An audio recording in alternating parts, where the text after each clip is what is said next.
What is going on, people? Happy Friday. It is my day off, and we got a brand new Luchador subclass for my for the Luchador class up on the DMs Guild. So this has been a long time coming. This is the long-awaited bronze update that I've been planning. Would have been out sooner, but I took my 2-month break to go, touch grass, get married, go on a honeymoon. But this bronze update is coming. The Luchador is about 20 sales away from hitting silver, meaning after this gets up, I probably have to go back and also work on a silver update. So yeah.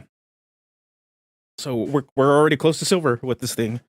So yeah, so I might already have to start working on some more subclasses, which I do have some ideas on. Yes, I definitely enjoyed the trip. Japan was amazing. I want to go back. My wife and I have been talking about going back.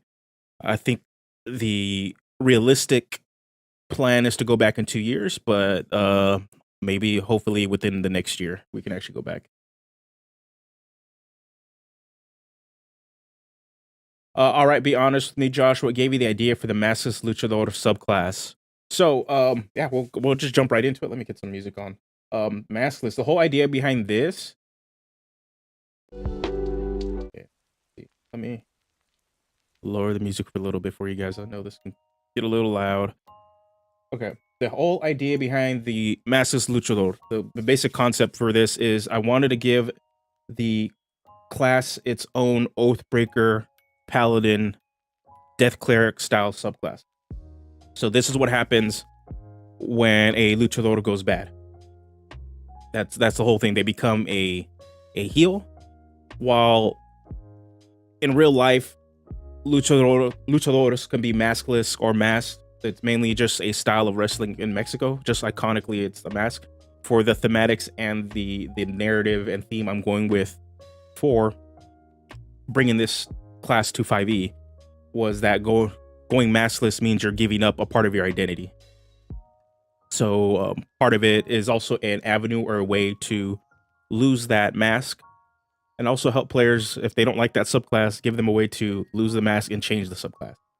So there are going to be rules, as you can already see on the screen, ways or narratively how you can lose the mask and gain a new subclass. So that's the big thing. But before we start, I wanted to actually show off the new art for this subclass. So we'll kick it off with something big before we get into some of the mechanics. The mechanics are not finalized. I probably will be making changes actually here on stream, because I haven't touched this pretty much like in 2 to 3 months. So I do want to look at this and be like, yeah, we probably need to change some stuff.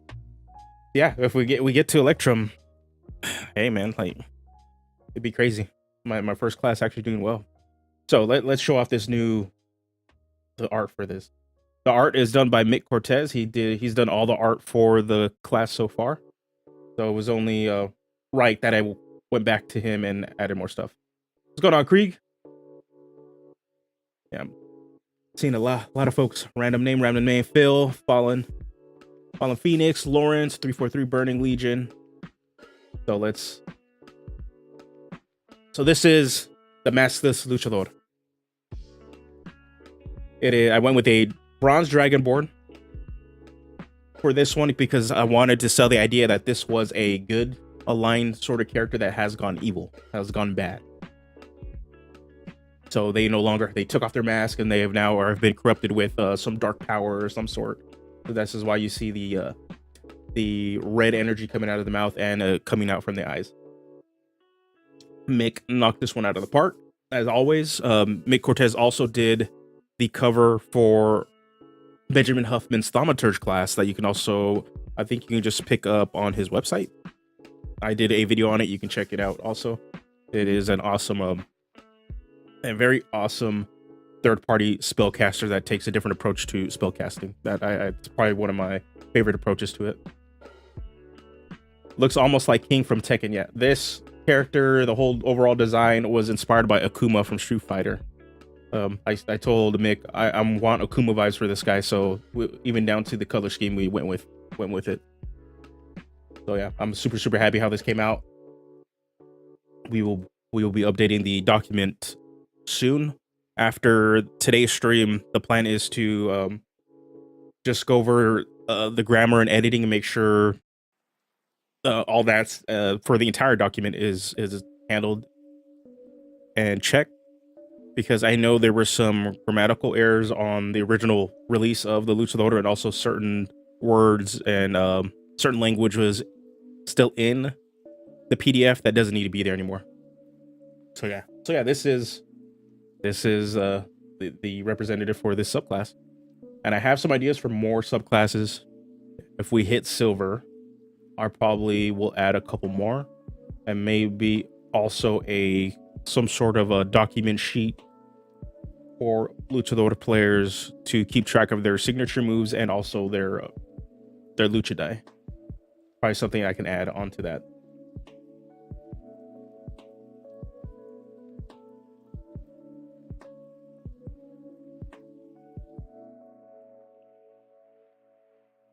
Hold on, just getting a text message from my wife. She's coming back into town. Been away on business.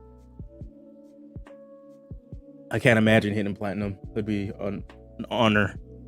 I do have some another class idea. I think I figured out the core mechanic to it. But I'll get to that a little bit later. I think I figured it out, so I might actually start jumping in working on another class. But with the 5e 2024 update coming out, I may wait for the structuring to eventually release it there.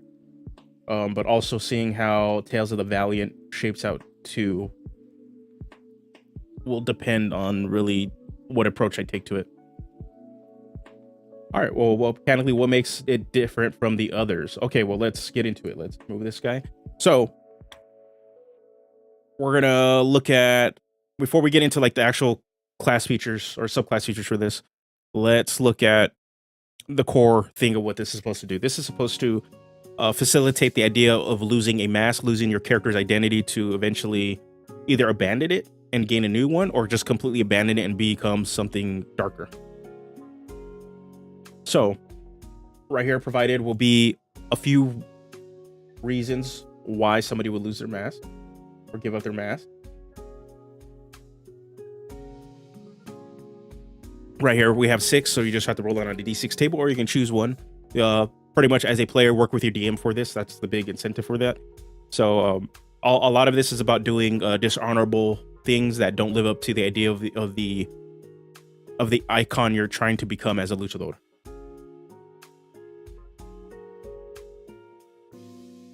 Thank you. Glory Seeker is probably actually my favorite subclass I designed because it was so straightforward.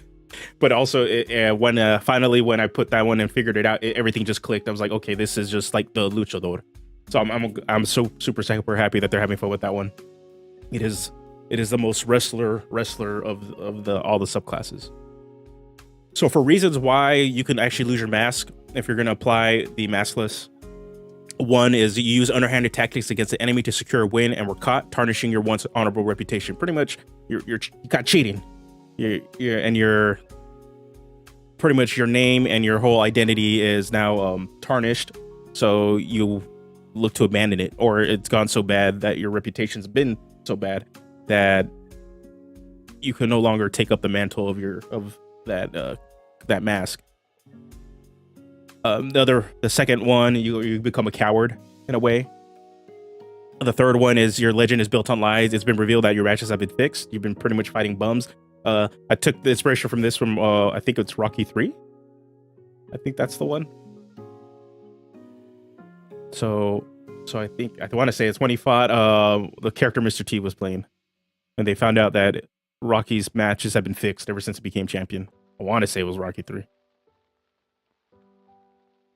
Pretty much number 4 is like your classic turn to heel, like you see in most like WWE style like wrestling matches, where they want to prop up one of the characters who was pretty much in a tag match, and they just go against their tag partner. Yeah, Clubber Lang, that's what Mr. T was playing, and then Rocky 3.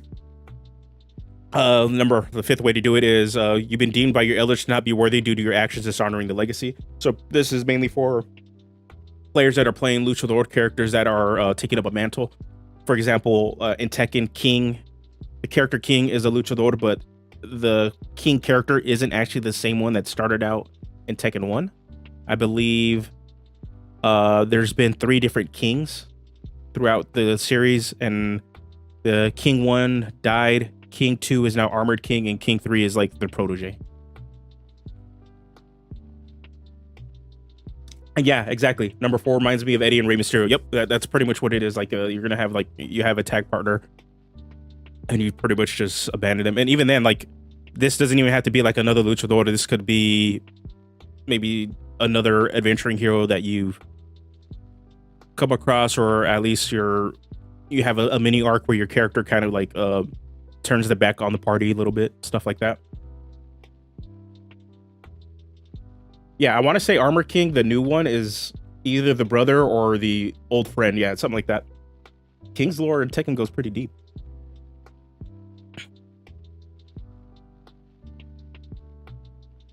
Oh, that is sick. That's funny. That is awesome.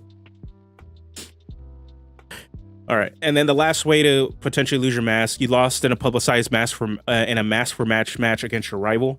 So in Lucha Libre, there a lot of the times when a character is either going to give up their gimmick or they're actually going to retire, their last match tends to be a mask for match or mask for hair a match. And if you lose, you become unmasked.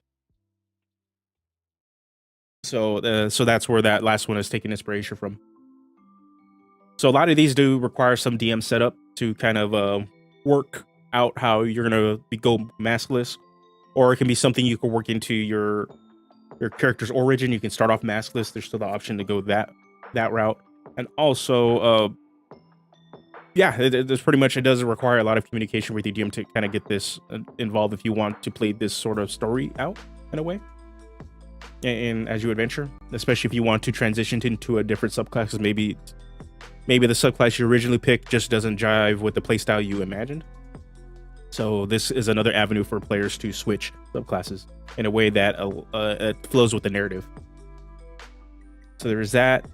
And then here's some helpful hints on how to roleplay a maskless luchador. There's going to be info like this. And before we get into the mechanics, also there are going to be helpful ways on how to regain a mask or gain a new mask. So there, you're going to see that here, and it goes through every one of the base subclasses, except the one I need to finish is Mask of the Grave Titan. So there's that. So just a lot of helpful roleplay tools and suggestions for to give you inspiration, you and the dungeon master. So that is that. So let's get into the mechanics. So maskless, everything's going to be about becoming a heel, becoming in Lucha Libre it's called rudo.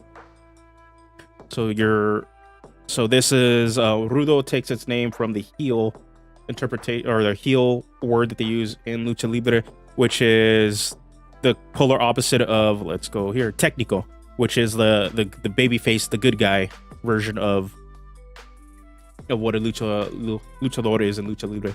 So what is rudo gonna do since it is a complete opposite? Let me just scroll back down. It's gonna give you another avenue to, I believe, actually no, this one doesn't give you another avenue to gain Lucha Die. Instead, this is gonna introduce 2 signature moves that are exclusive to this subclass. So, starting at 3rd level, you capitalize on an opponent's dire circumstance to the ire of the crowd around you. You learn the eye poke and low blow signature moves. They don't count against your number of luchador signature moves known. If you attack, then the other thing you do, if you take the attack action on your turn and you have advantage on the attack roll against one of the targets, you can make an additional unarmed strike against that target as a part of the same action. If the attack hits, melee attacks made against you have advantage until the start of your next turn. You can do so no more than once per turn. So pretty much you're getting a free unarmed strike as a bonus action. A free unarmed strike as a part of the same action as long as you have advantage on the attack. But in return, you're pissing off the crowd, so they have advantage to hit you.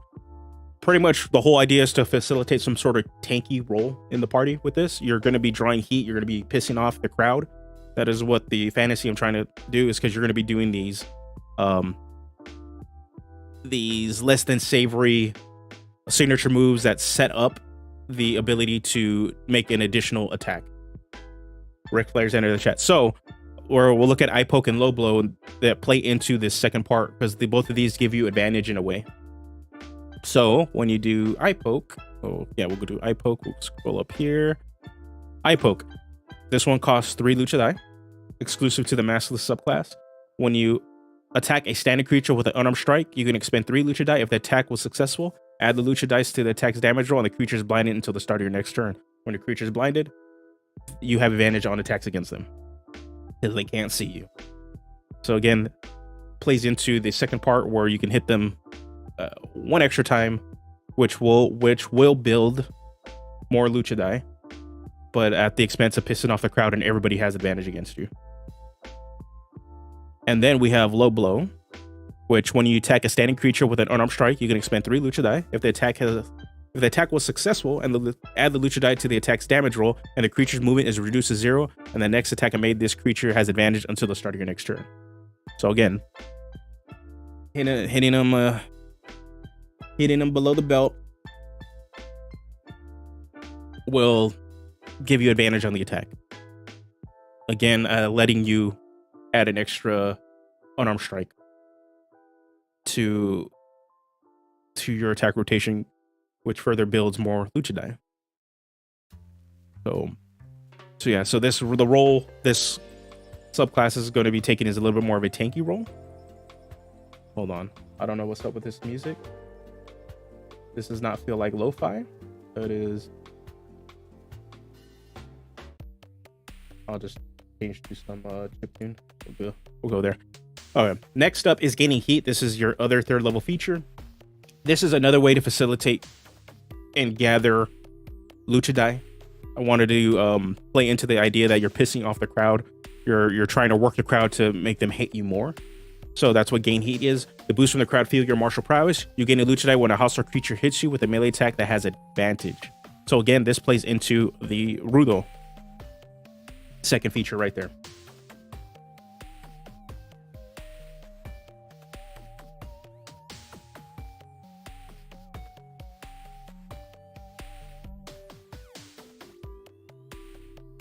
All right, my wife is texting me right now. She's gonna board her plane. I love that now we have the option to growing punch a dragon or giant. Yep, that's the big plan. So yeah, that is pretty much a lot of the reasons. Like luchadores tend to be very heroic, so I definitely wanted to incorporate the more heal elements into the subclass, or allow that avenue. I'm still of the belief that a lot of the characters that you're able to build should have a level of complexity and can, I guess, go into different alignments or whatever, but you're still ultimately playing a good guy. So I want to facilitate that idea, is that you can go to a heal, but then eventually you can become a good guy. But then if you want to play an evil campaign and pair this guy up with, pair this the Maskless with an Oathbreaker or Death Cleric, and you can play a more villainous game. The 6th level feature is Run Away. So a lot of what pretty much heal luchadores do is that they are either cowardly or they're overly aggressively strong. So I wanted to add some sort of cowardice mechanic to this one. When you use the doodle against an attack made with advantage, as a part of that reaction, you may move up to half your speed in a movement away from the attacking creature. This movement does not provoke attacks of opportunity. This is also going to mainly act as an escape, just in case you get into a position as you're tanking that you maybe took a little too many hits. So the intention is to allow a way to get out of that, so that at least it gives you maybe a turn to get healed up, or at least rest a little bit.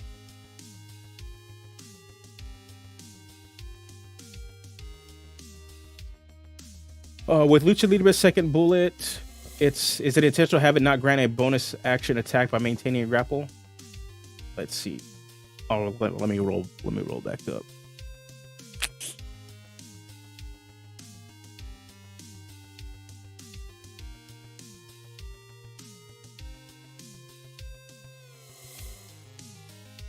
Yeah, it is intentional to allow you to make an additional attack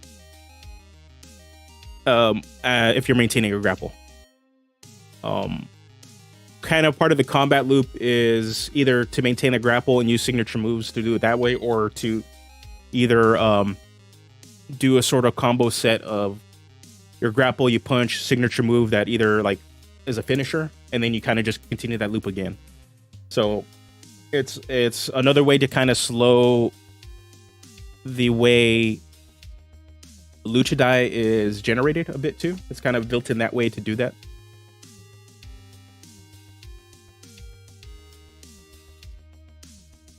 So yeah, it was intended in a way, because it is one of the things that we did find when we were testing and mainly generating Luchador was that we were gaining too much of it in a certain ways. So this is like a nice little measure to kind of like stopgap it, and also kind of force the expenditure of Luchador so that you are doing signature moves and doing this sort of combo loop of grapple, shove, attack, rotation, and adding in signature moves in between all that. So you can kind of just loop it and do it all over again.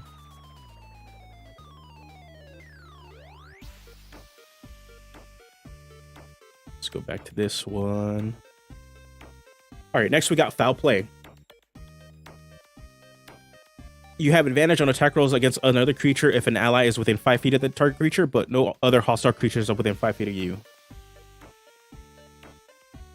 So this feature is supposed to act as another power, pretty much a power up, but it also has limitations. I'm still not sure about this part. I'm not sure if this is too much tracking, but it pretty much it is a way to kind of give you a sort of sneak attack like feature. Hold on. This music, man, I don't know what's going on. I'm using stream beats and I don't know, I'm not like anything I'm hearing right now. Oh, they got some synthwave. All right, try that. I've been on a synthwave kick lately, so but yeah, foul play is supposed to do a sneak attack like feature, but it's very limited.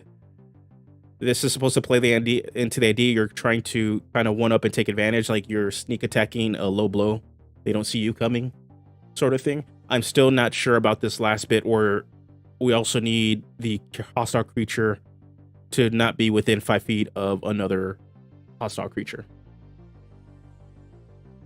So I'm still trying to figure that out. I don't know with the flow of 5e combat if that's going to be a reality. But the way the Luchador works is that they can push and sort of bully a creature to be singled out. So I might just take this feature off. But I think giving advantage just simply because the allies within 5 feet of the target and that's it is a bit much. Having it so that they have to be at least a space away from another enemy also makes it harder to pull off. But if you can do it, you're gonna get this nice little damage spike, which allows you to at least get an extra attack in also. Pretty much what you're trying to do is blindside the enemy. And then the last big move is going to be Pile Driver. So Pile Driver is banned in Lucha Libre. This is why I'm using it. And pretty much it's what you expect. It's your Tombstone Pile Driver, that sort of deal. So this is their super finisher move. When you successfully shove a grappled creature prone, you expend 5 Lucha die as you drive their head into the ground. The creature makes a Constitution saving throw against a signature move DC. On a failed save, the creature takes bludgeoning damage equal to 5d6 plus your strength modifier and is incapacitated and prone until the start of your next turn. If the creature is below half its hit points and fails the save, instead they drop to 0 hit points. On a successful save, the creature takes half as much damage and is incapacitated, but is knocked prone. So So yeah, so this is pile drivers are. There's a reason why it's banned. I even think it's banned in WWE now because of the neck injury thing. That is why it's banned in Mexico and Lucha Libre. But people have been asking for a pile driver since I started working on this completely. So this is a way to facilitate that without trying to give it to everybody. It is a bad guy move. So yeah, this kind of takes inspiration too from a Mask of the Glory Seeker, I believe. Mask of the Glory Seeker also has a move similar to this, if I can find you, where they have pinfall, where they're pinning somebody, and then once if they also do it where they're half their hit points, they're just completely dropped to 0.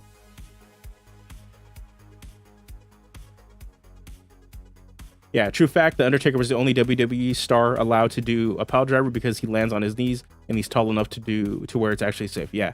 After a while, he pretty much was the only one. I remember Kane doing it for a little bit when Kane debuted, because that was part of their whole arc where he's the dark brother, the darker brother of The Undertaker.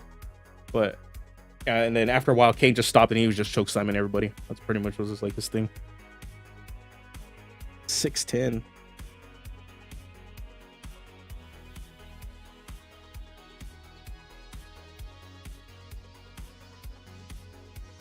Banned. Yep. So, but yeah, pretty much. This is the Maskless. It is very straightforward. You get to play a bad guy. You get to do cheap little tactics and try to take advantage of people not looking at you. You get extra attacks, and you're mainly going to be playing a tank role in the party. Your whole combat loop is to get people to just come at you.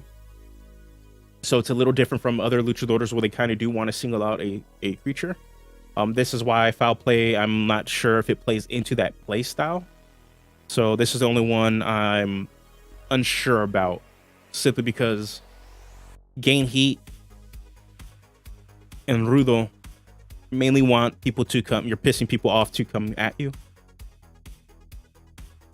So this is the one I'm thinking of, like, you probably need to change it to continue to play into that play style.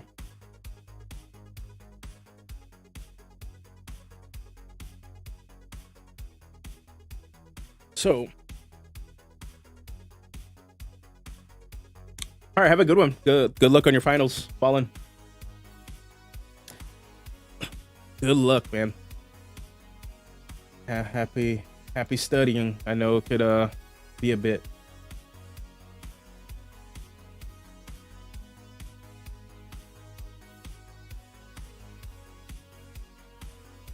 All right, so I'm thinking, how do we convey the idea of foul play?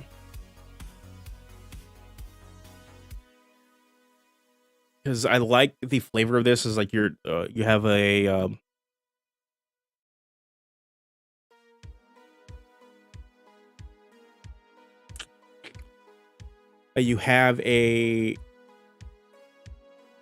an ally kind of distracting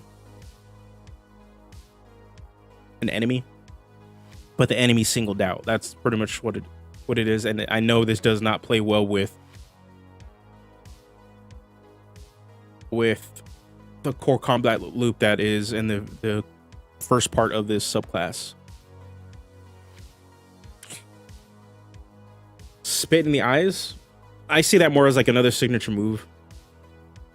That's pretty much what eye poke is kind of facilitating, and I might save spit in the eyes for like another subclass, or like a breath weapon subclass. I did have an idea for a dragon subclass for this that I just eventually morphed into the feathered serpent, but I kind of always want to go back to at least having some D&D isms for the subclass. I do have an idea. I do want to do a giant subclass. I have an art idea for that one, but I haven't actually got the mechanics for it.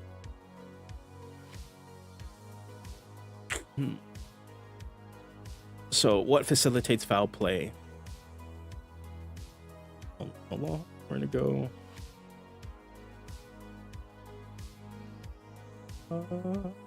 the window. Okay. We got to use the cursed D&D Beyond site.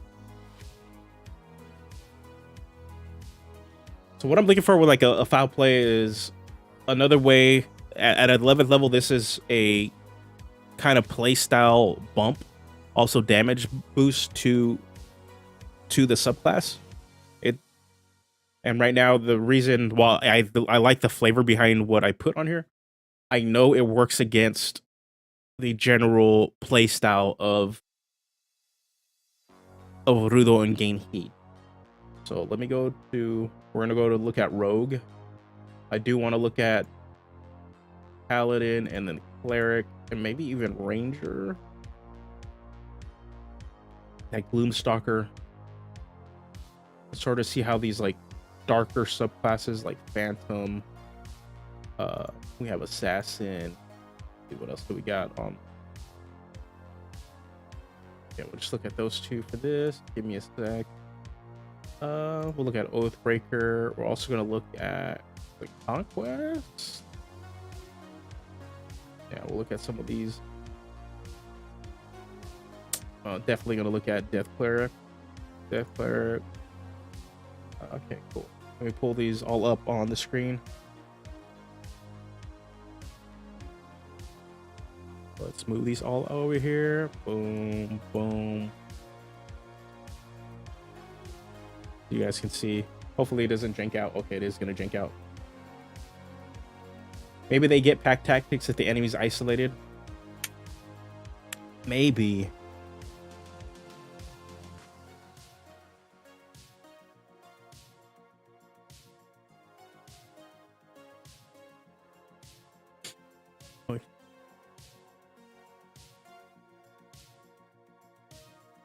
Okay. Oh man, I gotta reset this. I'm gonna do a live. This stuff, and I will reset it.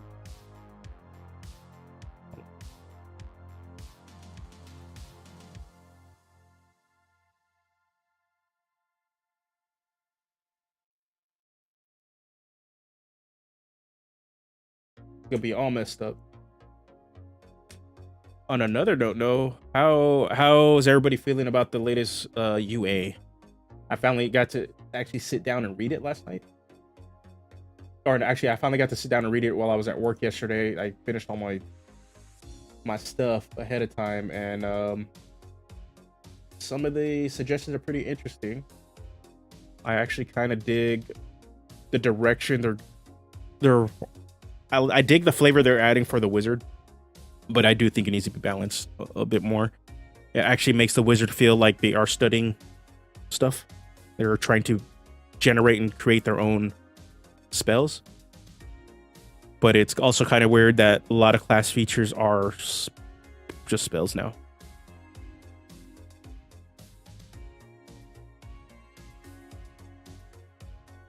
Yeah, casters have so many features they know require spells to cover them all. Yeah, it's an interesting direction. I think it's who pointed out, remember in my community, also in Indestructible Boys community, JP did point out that it's most likely to do with the magic action, and it's easier to code, like just put this stuff as spells because it's on the understanding that you're using it as a magic action, so that it is interruptible and etc.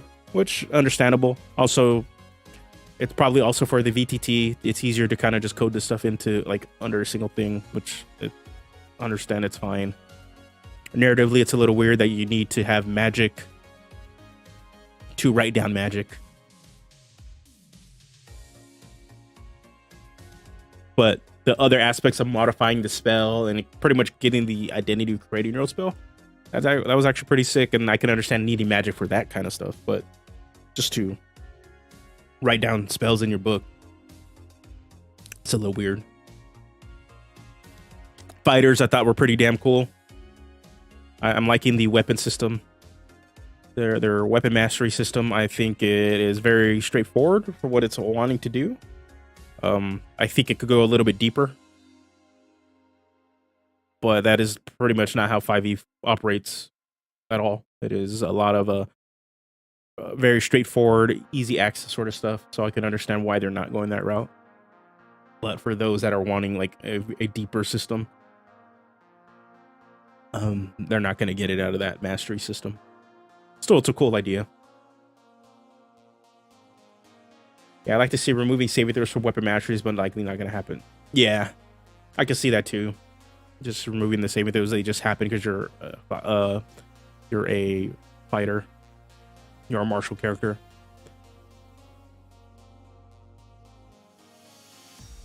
Okay, so we need to look at stuff that means foul play for this. But yeah, last little bit about that UA. In general, I'm okay with the changes, but there's definitely some balancing things, especially with the spells. I'm not upset about the changes for Warlock like a lot of people are. Warlock pretty much continues to be the most customizable class in 5e, and even more so now with how much choice you're allowed to happen. It almost feels like a Pathfinder 2e character.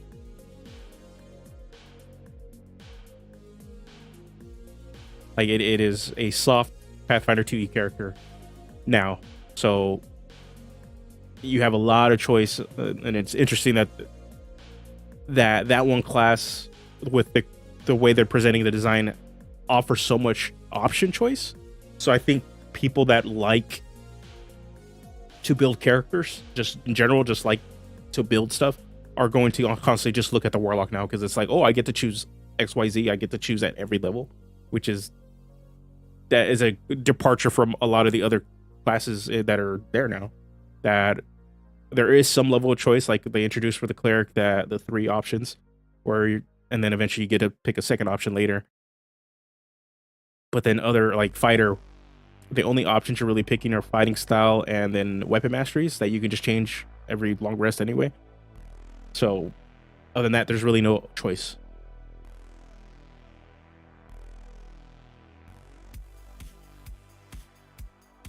Any plans for a hardcore luchador a la John Moxley, Cactus Jack, something like weapon-focused luchador who makes their own improvised weapons? Yes, that is on the docket. I do want to do some sort of hardcore luchador. I'm just trying to figure out like the thematics around it.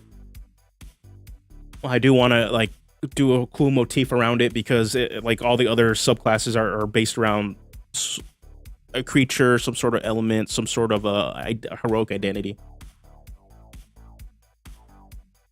So yeah, Daryl has been kicking ass with his design and stuff. If you guys haven't checked out, he is the first guest on my podcast. There is a sneak preview episode up on the channel right now. You can check out, and just for $1, you on Patreon or as a member on YouTube, you get the full access for, I think it's a whole hour-and-a-half interview I had with him. I actually have another interview I just recorded last night with Awesome Soul, aka Mitchell Turnbull, another TTRPG designer who has a ton of classes on the DMs Guild. That should be coming out soon, probably within the next week. So definitely go support both of those gentlemen. And if you want to see what we discuss for $1, the guy who supports the channel, you get at least you're going to get 2 episodes of the podcast. So definitely fun talking to both of them. Daryl always has some interesting ideas. I talked to him yesterday. He is a little upset that they are moving away from pack magic, which is the basis of his first class. The Scion is completely based around being a half pack caster that is on I believe it's still on a long rest cooldown.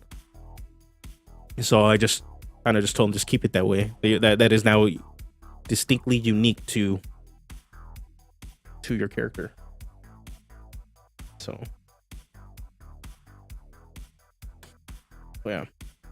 yeah, we will have for a hardcore luchador. I do want somebody to. I want a subclass that does facilitate to using like improvised weapons, because I know that the option and the flavor is there for it, and also it's like within some of the mechanics. I just need to find the right narrative trapping around it.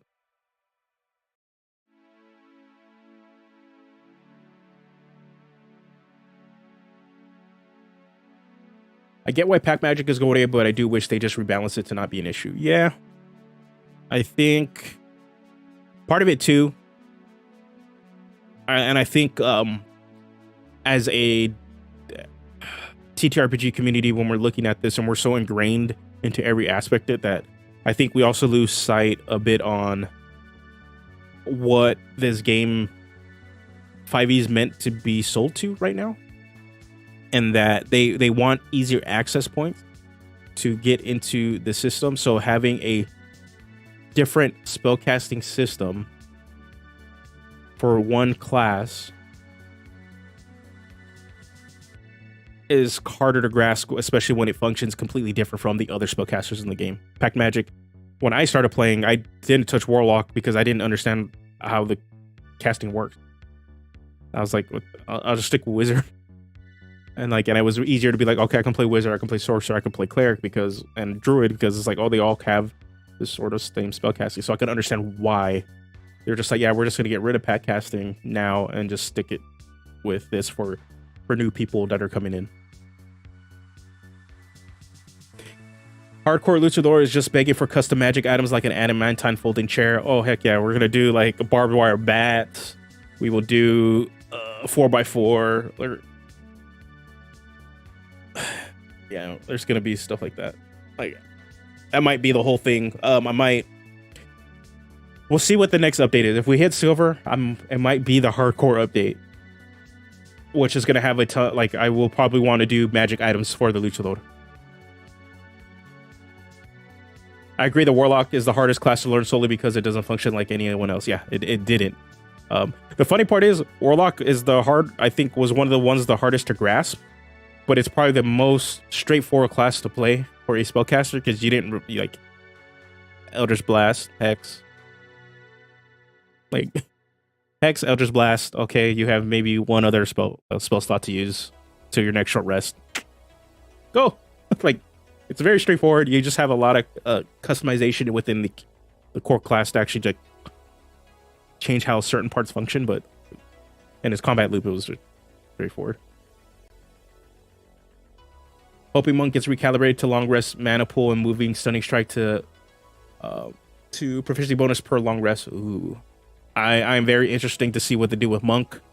One, on a narrative aspect, I'm hoping it's no longer Asian the class, like it's been for so long. Like, they need to just retool the narrative for that class and just make it powerful. Like, coming over from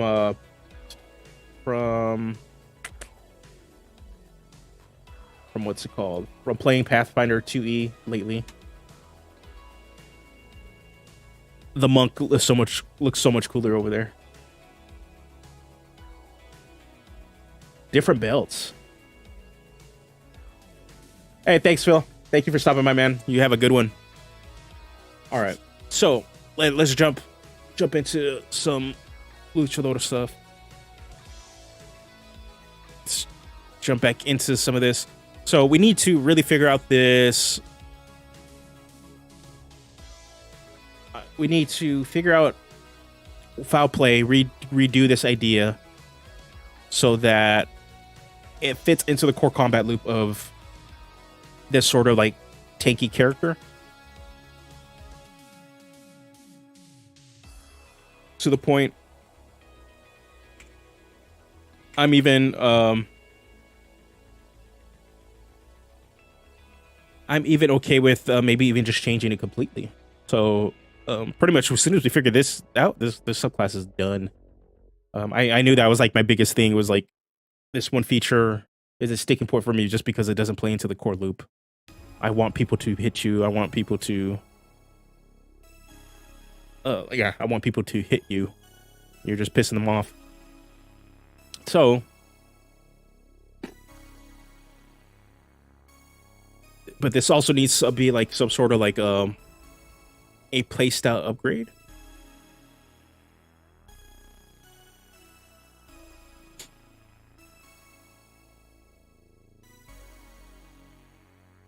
So we have our defensive feature. We need a playstyle upgrade. trying to think if we're still gonna go with the idea of foul play. Fake an injury. Oh, that's funny.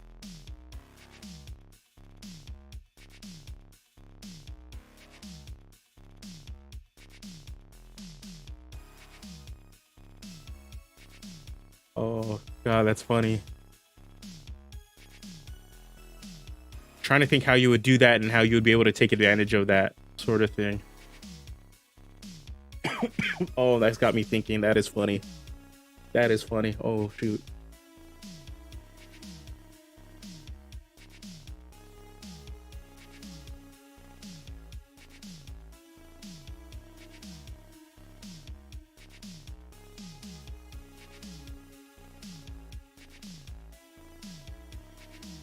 Making an injury could be the ability to cancel out crits. Ooh.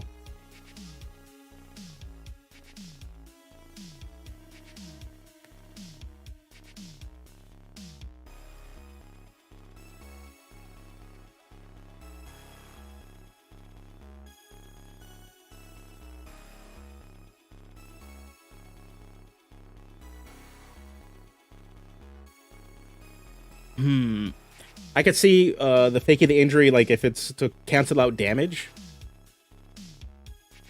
I think that would kind of replace Runaway.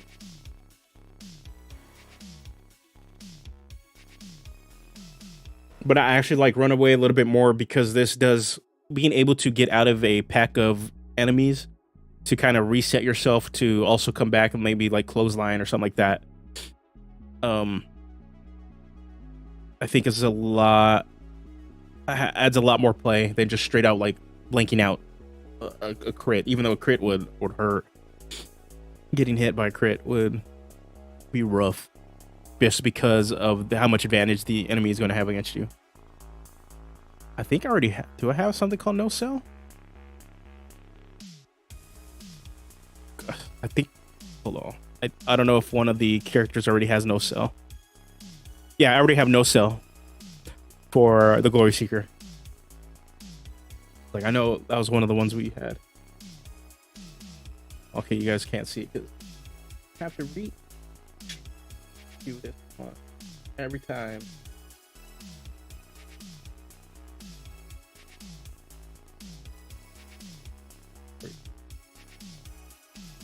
Yeah, we do have something for no sell.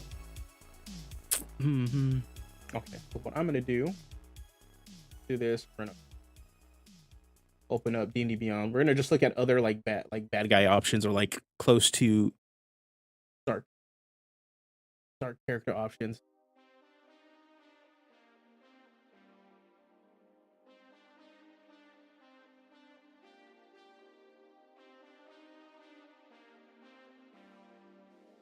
That wouldn't be a bad idea. To promote the underhanded nature of the subclass, would it have a bonus or advantage on deception checks?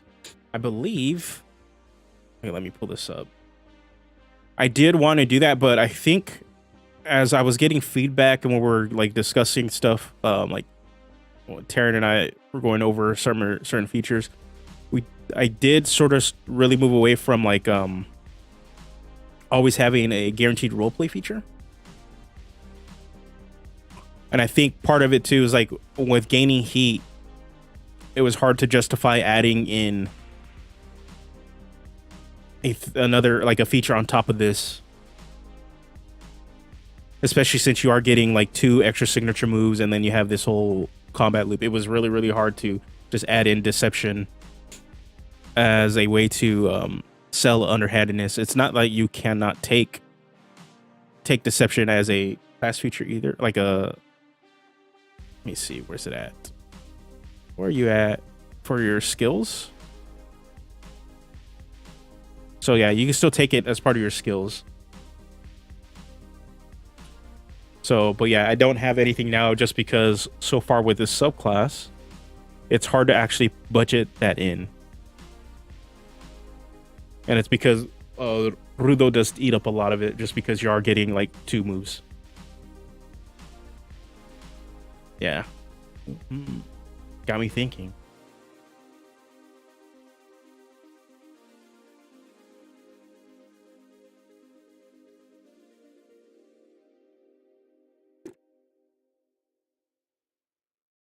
yeah, if anything, we probably will test this out and see how it does play. This whole month, my play group is kind of like on a break from our main game right now. We started an Eberron Pathfinder Second Edition game, and then I think we're only like 2 sessions in, but we're enjoying Pathfinder 2e. It's very, very different. I'm actually gonna have a video discussing like my first impressions of Pathfinder 2e soon. That'll probably be the first video of May.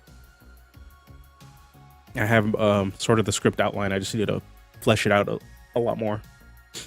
But yeah. But since we're not playing a core game, I might see if we can run some like 5e games to test some stuff out.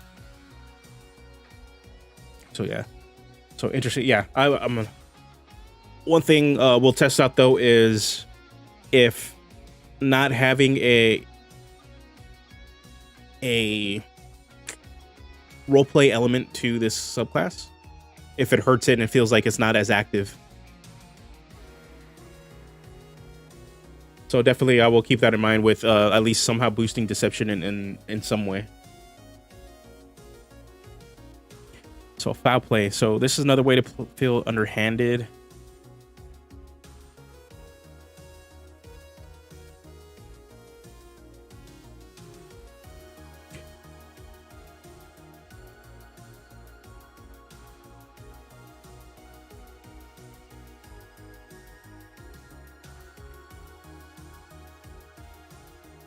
So those are like the 2 ideas pretty much for like a foul play sort of thing. You're doing some sort of sneak attack where you're trying to take advantage of a situation, or you're gonna fake an injury.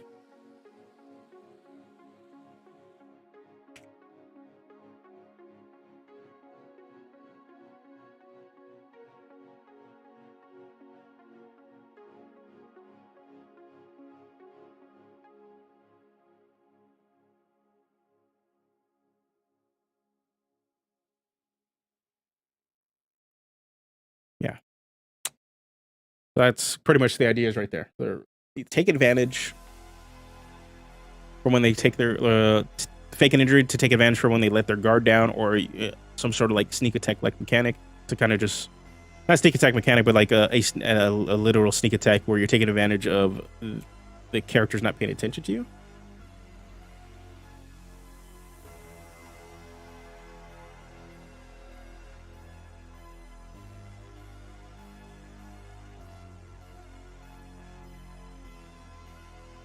The heck?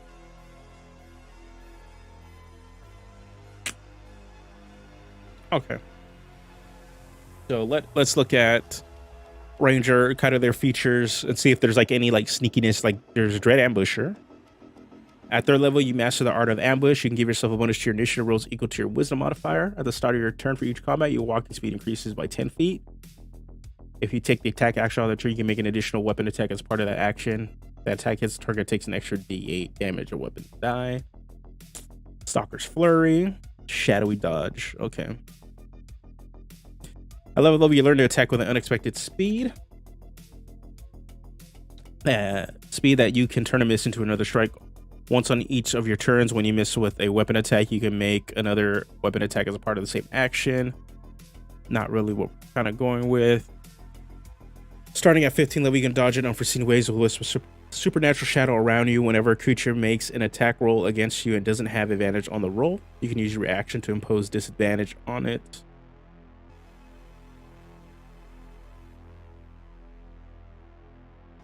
Okay, it's interesting. Ooh, that's true. That is true. That's one of the things is like trying to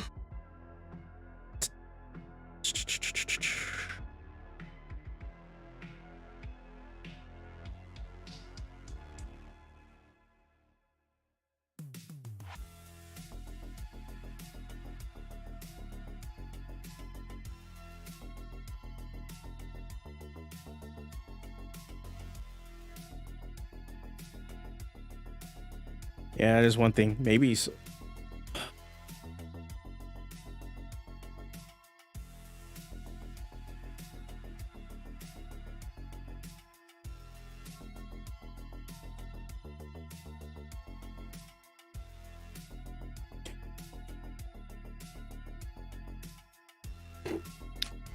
Smack Top upgrade wouldn't be bad either. Sort of play into the idea of that villain monologue.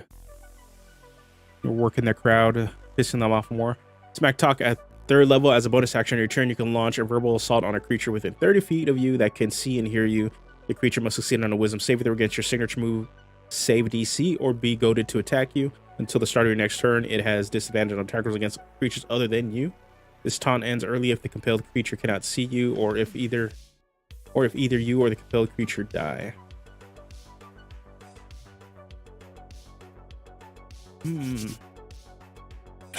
How can we upgrade this?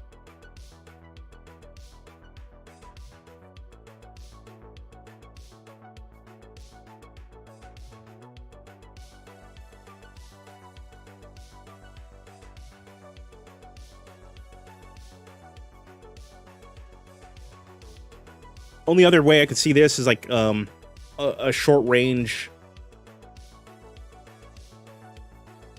like a short range way to do it, where they you kind of just maybe use Smack Talk to trash talk everybody in the area.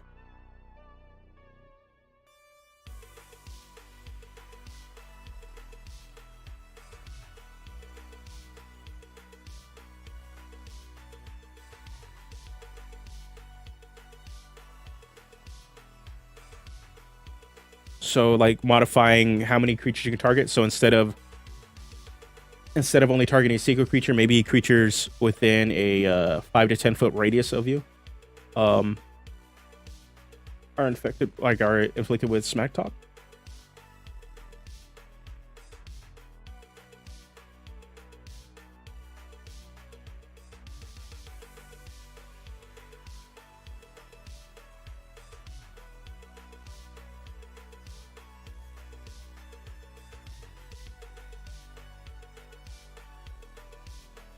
Oh man, okay. Not really seeing anything like that showcases like the underhandedness. I know. Let me see Horizon Walker. It's always that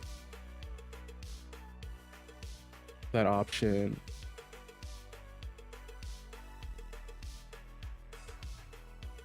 Option that another sort of subclass could always like throw something weird that can inspire like like so that underhandedness and it doesn't mean to.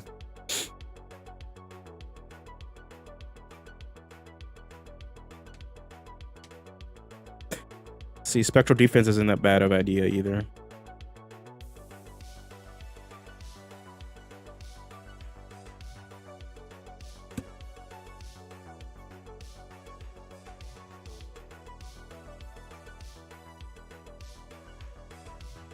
Spectral defense at the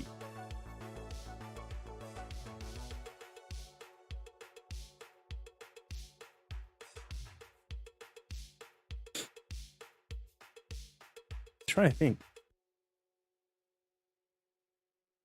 because you're going to be generating a lot of Luchador, because it's just anytime a creature that has you gain a Luchador when a hostile creature hits you with a melee attack that has advantage. That's very easy already to generate Luchador because it's going to be natural. So I don't want to cut the cost of Luchador moves because you're generating a lot of them.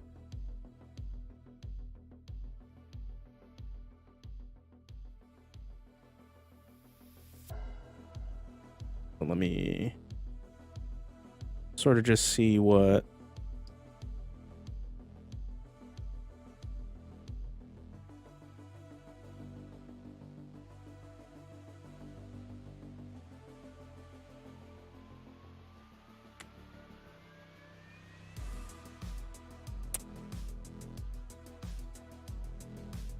gaining Luchador and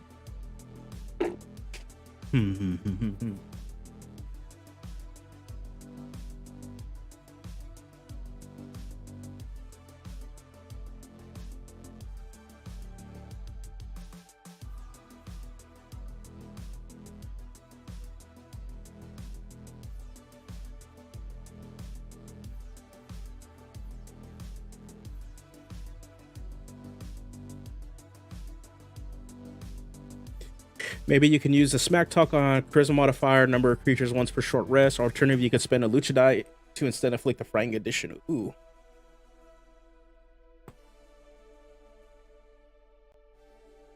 That's interesting.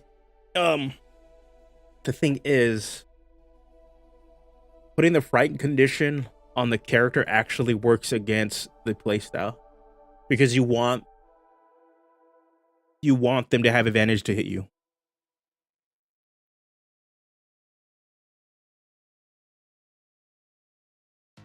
You want them to hit you. So like part of the thing about the Maskless, you're generating heat. You're pissing off the crowd so much. You're pissing off the enemy so much that you're the one target that they want.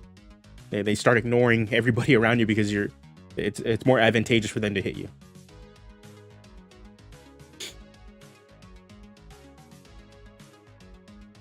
So that's part of the thing I'm thinking is like, you don't want to inflict like frighten or any of that stuff because you're not trying to scare them away. It's what I'm looking at is a playstyle enhancer. Maybe we do need something that has them survive a little bit more, like another defensive feature, just because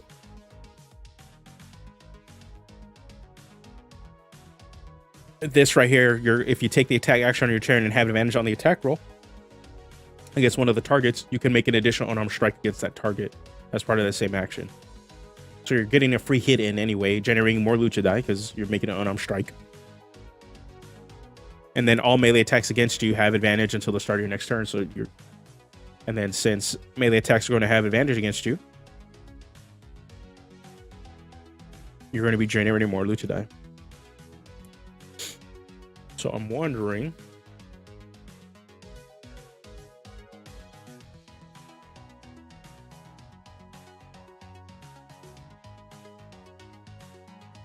if we should actually just have another defensive feature. So you have runaway as a way to kind of reset, recalibrate yourself.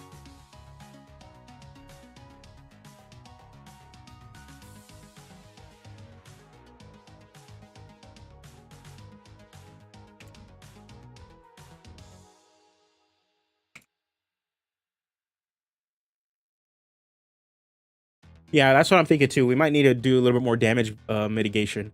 Doodle does that.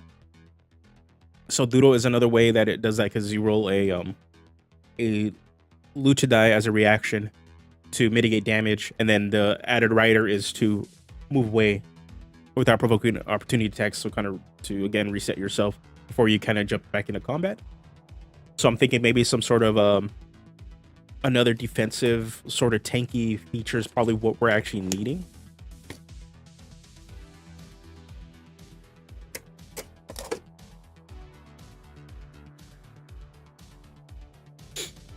So we're going to be looking at tanky features. We can look at Forge Domain also, because I don't think Death Cleric is going to really have too much.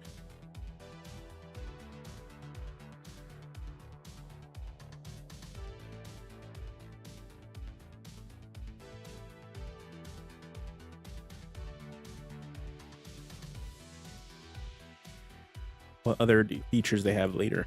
At 8th level, you gain the ability to infuse your weapon strikes with the power of blah blah blah. Okay, that's just more damage. Okay, they do. Then Saint of the Forge and Fire, you get immunity to fire damage. While wearing heavy armor, you have resistance to bludgeoning, piercing, and slashing damage from magical attacks. Maybe they gain temp HP in a way.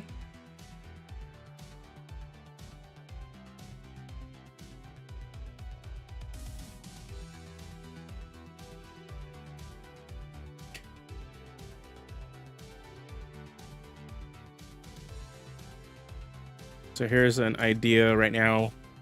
Thing is, I don't have a flavor for this, like a flavor name for this. So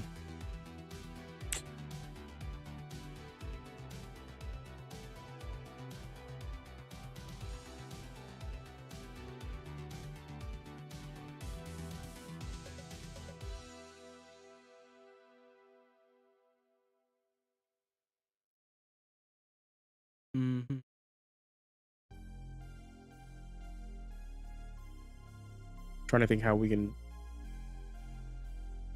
do this feature. How do you gain temporary hit points?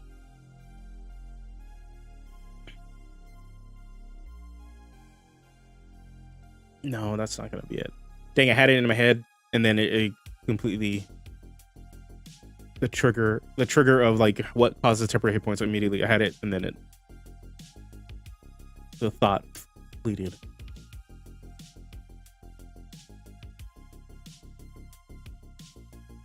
Armor of Audacity. Oh, yeah. Oh.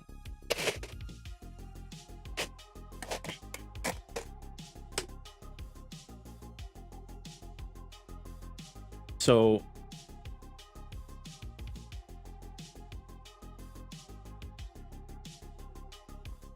it's gonna be trigger.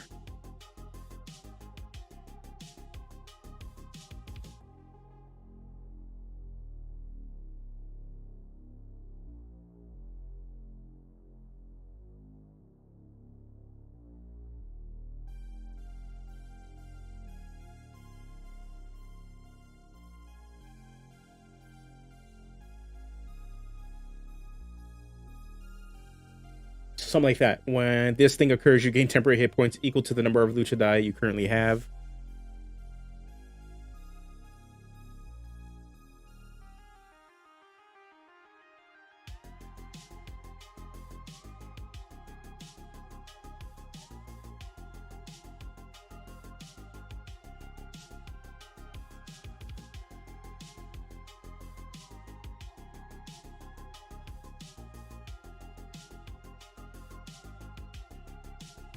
There's this one.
Maybe something like that.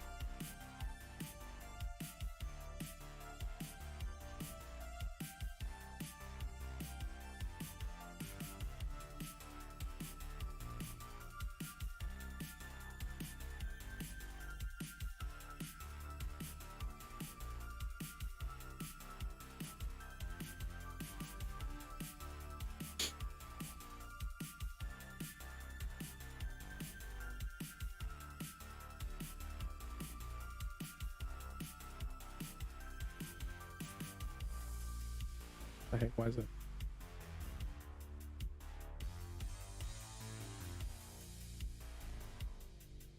Take that, Bishop said. Whenever a creature lands a critical hit against you with a melee attack, you can expend a lucha die to negate the critical damage. I'm trying to think. What I'm thinking is this, though. Having it scale. So, if they... And then having it sort of reset. So, after the first attack, it costs 1. The second attack that crits you within like a long rest period, it's going to cost 2 lucha die. The third attack, if it crits against you, is going to cost 3, and so on until you take a long rest and then it resets.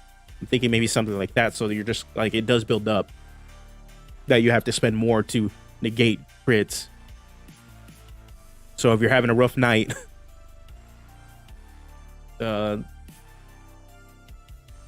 they could definitely end up piling up. So you're just constantly just not like spending a lucha die. That it's one of those things where you might be able to pull off once or twice, but not something you're going to be consistently doing. That's one idea. Whenever a creature lands a critical hit against.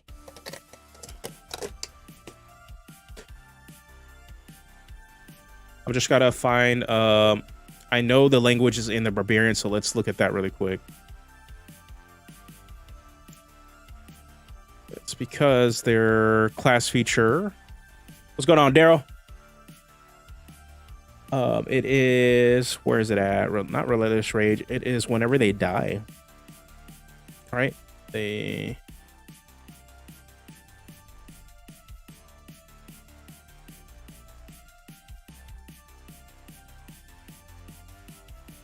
So, let's paste this. Each time you use this feature after the first.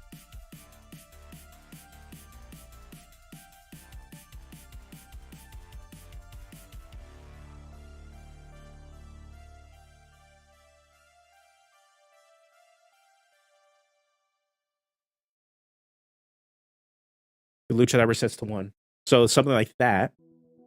This is definitely not foul play, but it does give you more defensive options. Like Hulk Hogan, you Hulk out. Yeah, I'm trying to think. So while this is mechanically like sound, I'm wondering if it's.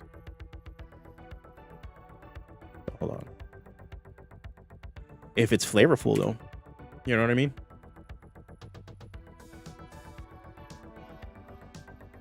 That's all good, bro. It's all good. So yeah, that's what I'm thinking. Like it's mechanically sound. It's fine. But does it the flavor?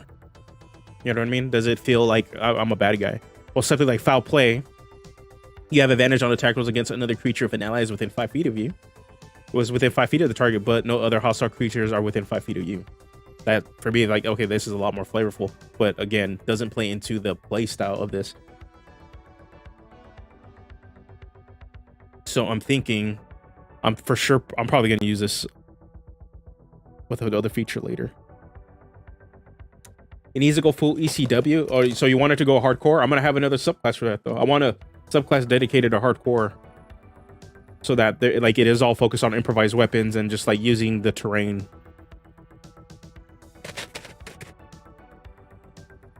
Like I want a separate subclass for that. I'm just trying to figure out like. Oh, there I found. Okay, I know what I'm gonna do. Mask of Mayhem. That it will be the hardcore. That will be the hardcore subclass, Mask of Mayhem. Yeah, see, DM Tiny Hut. Yeah, exactly. That's it. Needs to give off more villain vibes. So the problem we're having right now is, well, this other feature, this feature right here, as a replacement for foul play, mechanically sound, but the narrative doesn't feel evil. It needs to give off like, oh yeah, you're turning heel. So it needs to do something that actively encourages and enhances its playstyle, which is a tank that is pissing people off and generating heat, going full heal and just pulling people in to draw attention to it.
Maybe imposing advantage on attack rolls against him, but negating that damage some way. Yeah, that's what I'm like. It either has to be some sort of defensive feature to have them do something. Hold on, I have an idea. I just want to see. Just trying to figure out how to.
What about that?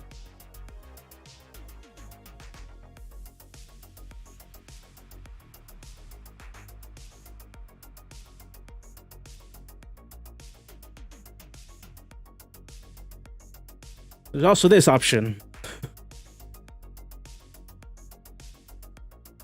So what this would do is you can attack somebody, and instead of just getting an extra attack in, you can also either grapple or shove the target in place of that extra attack.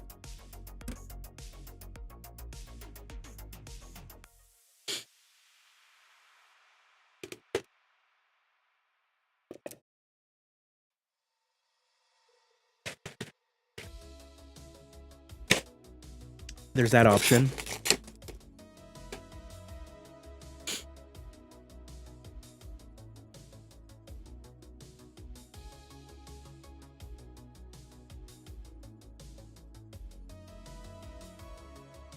And mind you, you're still going to have extra attack. Like that.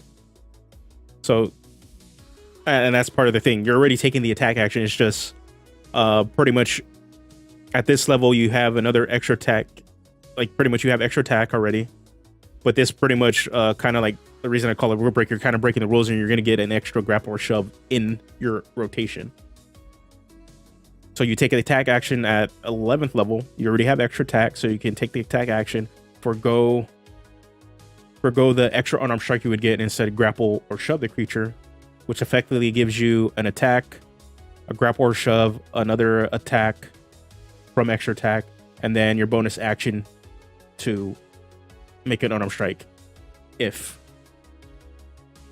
you're grappling and stuff.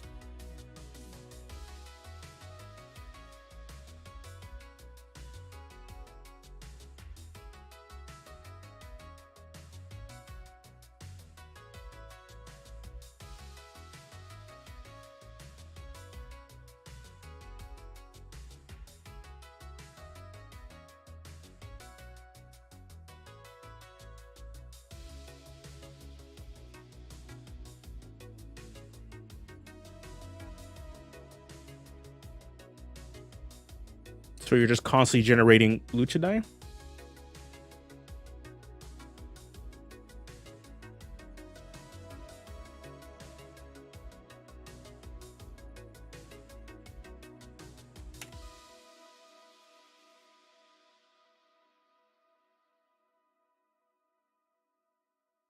It is a definitely power upgrade.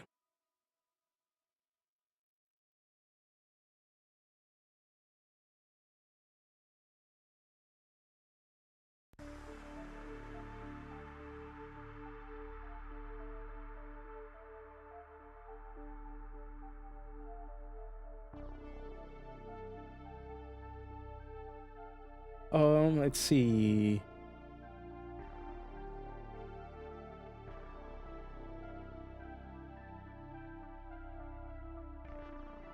Yeah, a lot of Luchador generation going on there. So that's pretty much this. Yeah, that's my only thing is like, yeah, there's a lot of Luchador generation for this class.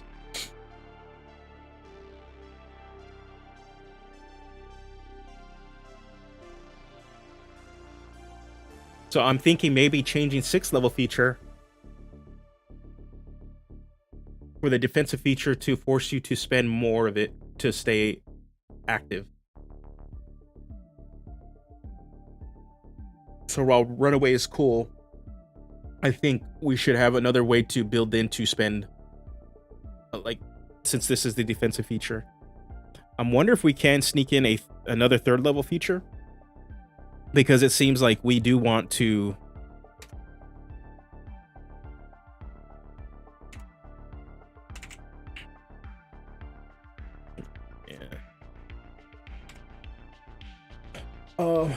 We want some sort of ribbon feature for taunting or deception in some way. So we honestly, yeah, we probably should throw in there. We'll change this. Maybe not run away, but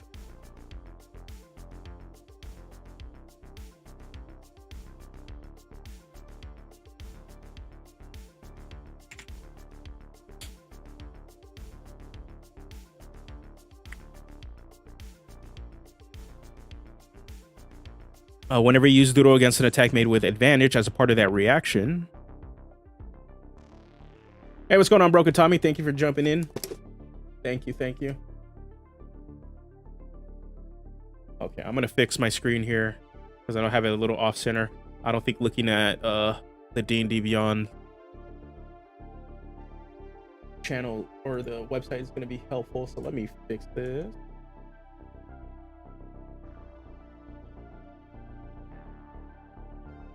Fix it so you guys can see. I think the gears are turning right now. So this will be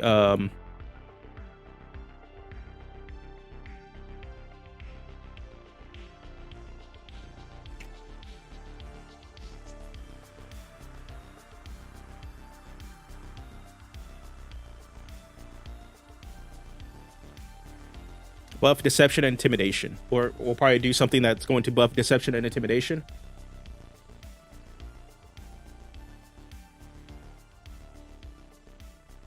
Oh, that's pretty cool. Targets you smack talk have disadvantage on insight checks. Gives the feeling of getting under. That's funny. That'd be cool. Actually, I actually really like that.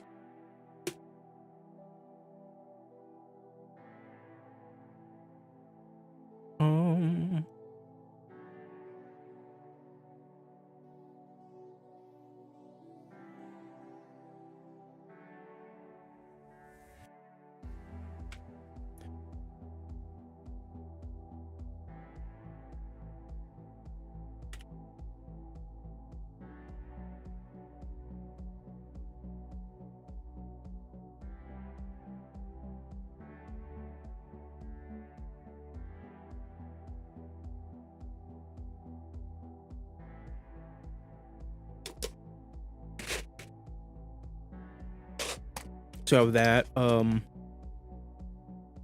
really liking Rule Breaker now, just because how much it does feel like you're kind of breaking the rules a bit, to be honest, because you're kind of breaking the standard sort of combat loop. But we do need a big defensive like dump. I don't think Runaway now works for this.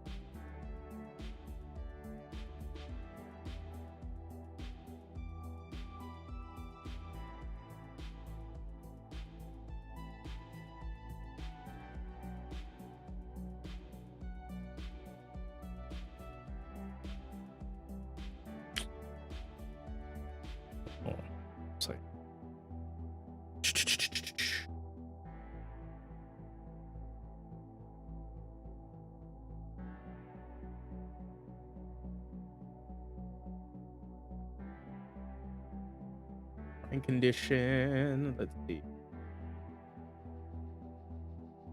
Yeah. So yeah, so I want this specifically to trigger on whenever an attack made with advantage is made against you. So that it does limit, so you're just constantly not doing it, but you need to spend more lucha die to mitigate damage in some way. I'm just trying to find the flavorful approach to it. And maybe hold on. Maybe that's why we need to look at some different ways that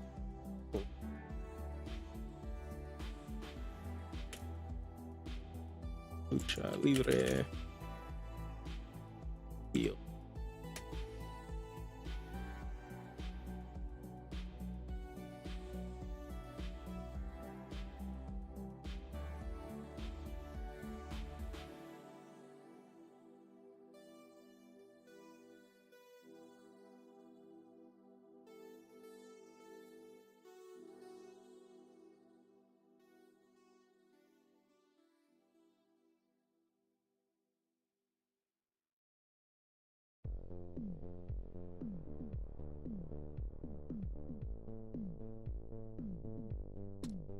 Trying to see like what kind of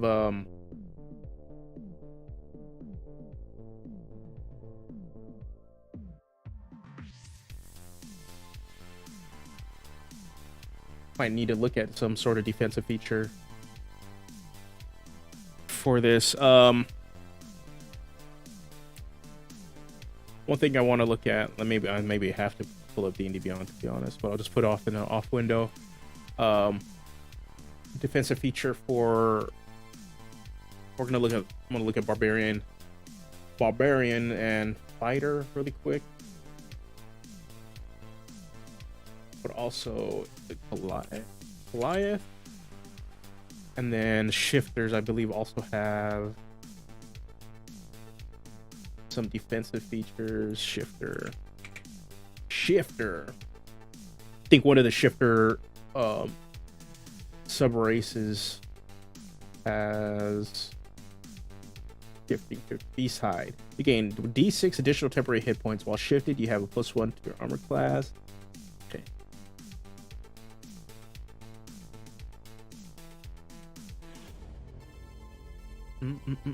No, I didn't like shifter. Then we got who do we got? Okay, Goliath. I know the Stone's Endurance. When you take a damage, you can use your reaction to roll a D12. Either cost 3 more for the number rolled and reduce the damage by that total. Okay. Thinking. Option when you use the doodle against.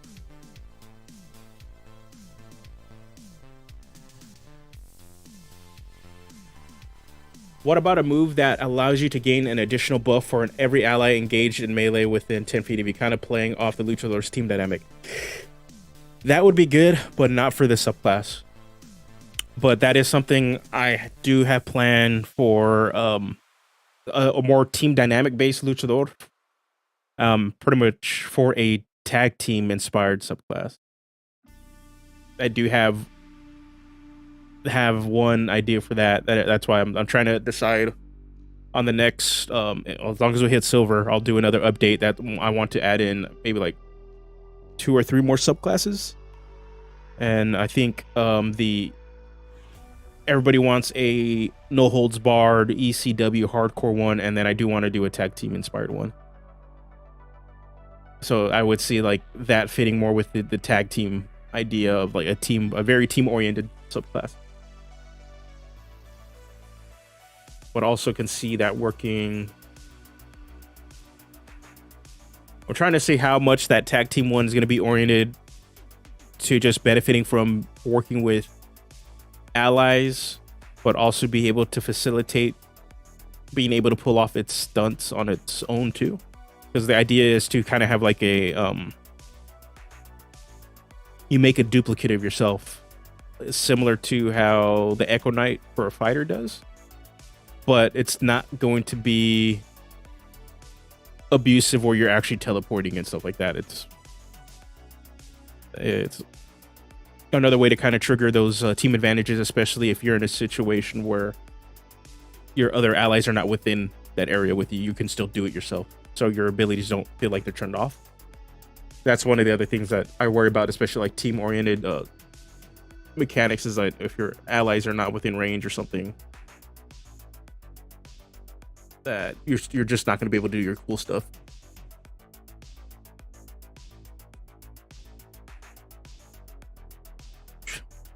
But yeah, I'm definitely want to add some sort of team dynamic, whole subclass for it. Okay, just temp HP. Man, they don't. Just looking at like some of the 5e design stuff, they don't really get innovative with like defensive features. I think the coolest defensive tanky feature that they've done so far, that they've introduced in 5e within like the last few like splat books, like Xanathar's and Tasha's, was just that soft tanking feature where you cause disadvantage against any other attackers but you. That's pretty much it.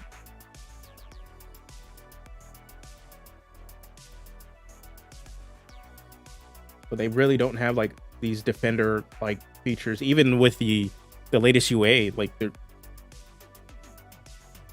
there is no defender tanky features like at all. Even in the weapon mastery, from what I remember seeing, there really wasn't anything appealing.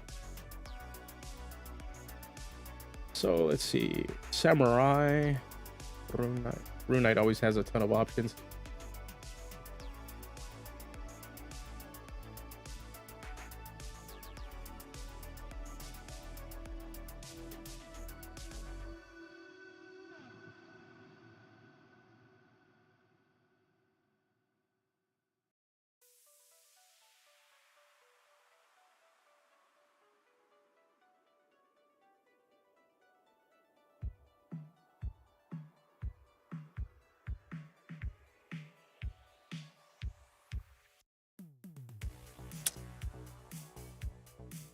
Okay, I'm gonna have.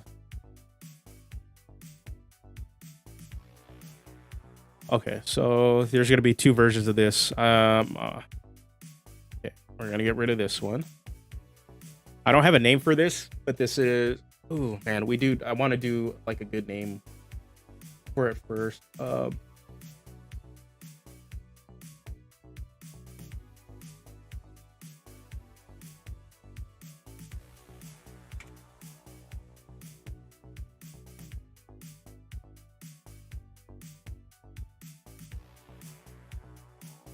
No, can't call it no cell because we already have it.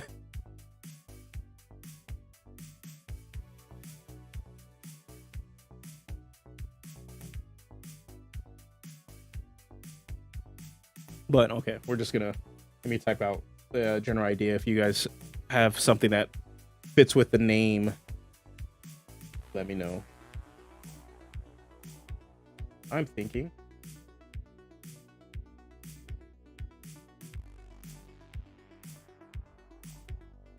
Oh, we already have a reversal mechanic though.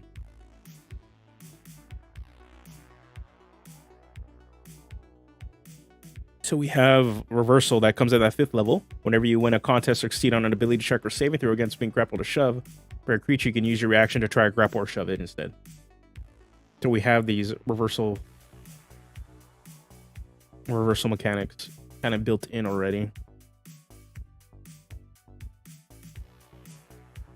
Pretty much that would be more like a counter attack.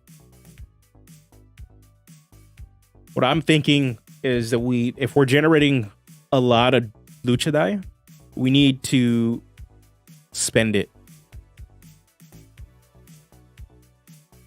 So here's two ideas. Whenever you use a doodle against an attack made with advantage, can expand.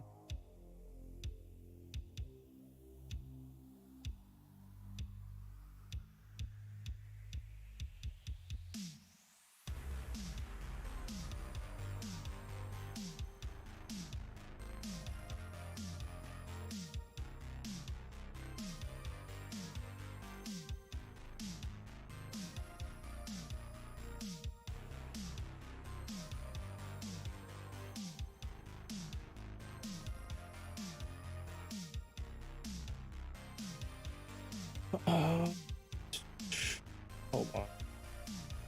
God, I saw it right now. I blinked out and I saw it. Let me see if I can pull it back up. Hold on.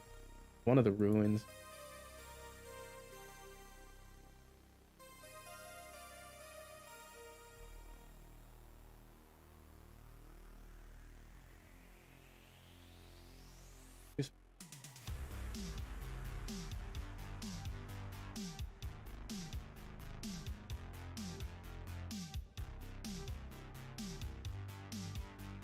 Game resistance to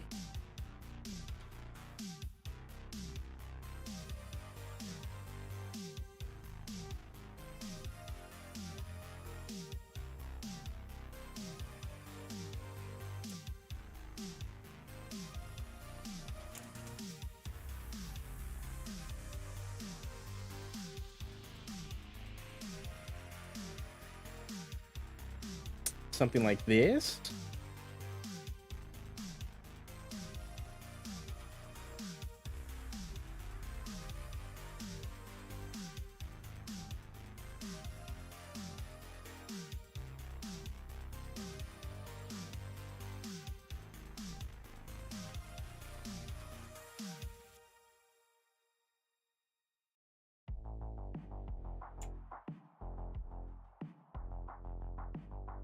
It's always hard to like write like when attacks critically hit you. Let me see how barbarian writes it, because they have like brutal critical and stuff. Like, okay.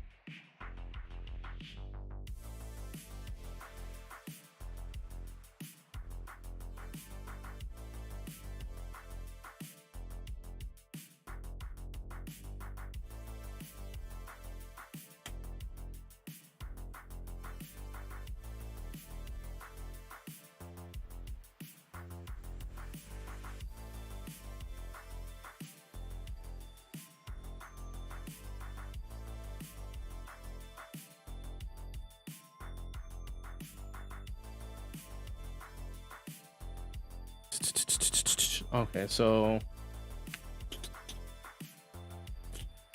yeah, see, trying to see. I think this is already like a lot of features like this. Like, okay.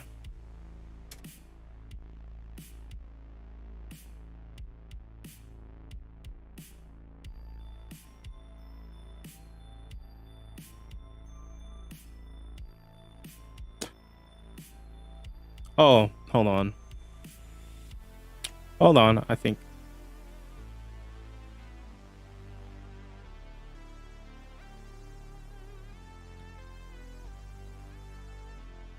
Do we have a feature that generates advantage against you? Yes, that is the first feature right here. It's Rulo. So if you take the attack action on a turn and have advantage on an attack roll against one of the targets, you make an additional unarmed strike against that target. As a part of that same action, if the attack hits, melee attacks made against you have advantage until the start of your next turn. So this right here. So eye poke and low blow help you generate advantage against the target, but also your other signature moves are going to be able to help generate that too, depending on the status effects and stuff that they do have, that they do inflict on the enemy. Just eye poke and low blow immediately help you facilitate that, and pretty much, yeah, your eye poke makes them blind, so any attacks made against a blind creature that have advantage, and low blow has it so that their movement is hindered, but also attacks made against them have advantage. So boom, you have two of these there, and then other signature moves will help you facilitate that also. So it allows you to get that extra hit in, extra free hit, and boom, you have advantage. Excuse me.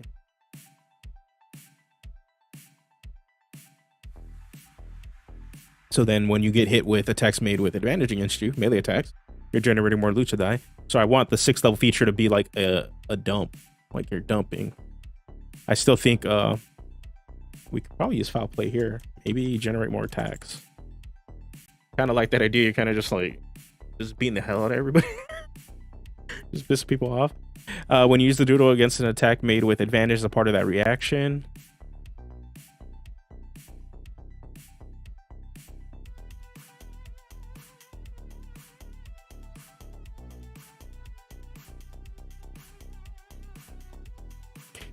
Just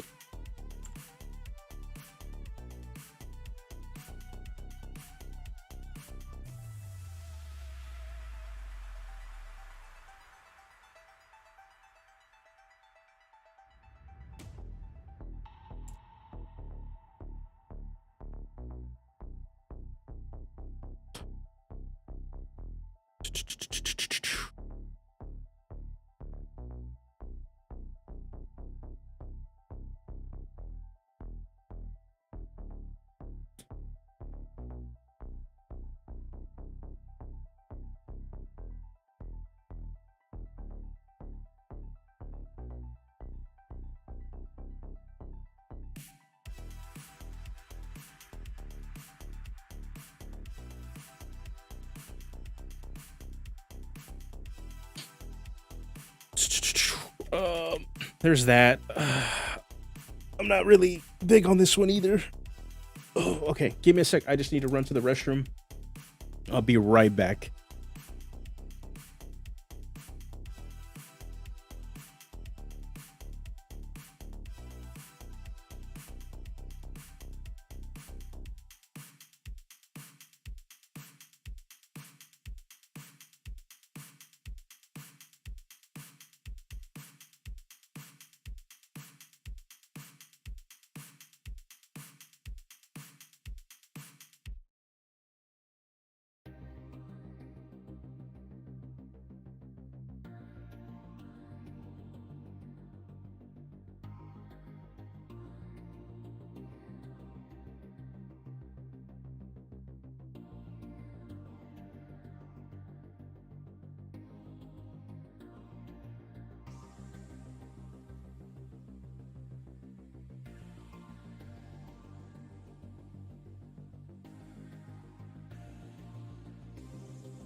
There we go.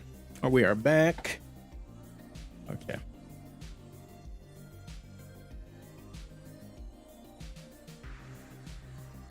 When you use the doodle feature against an attack made with advantage as a part of that reaction, you can spend an additional Luchador make an unarmed strike against the attacker.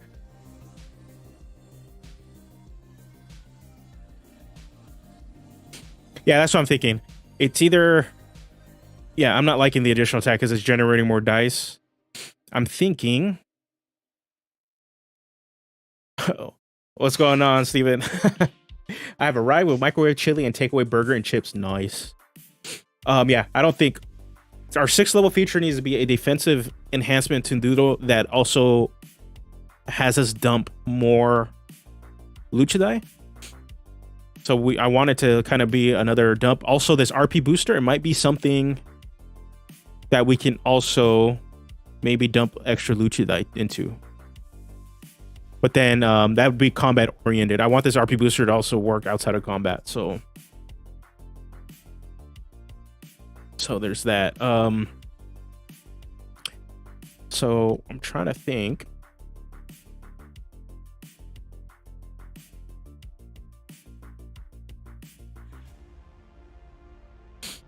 Yeah, I don't want extra attack. I don't want more. We need a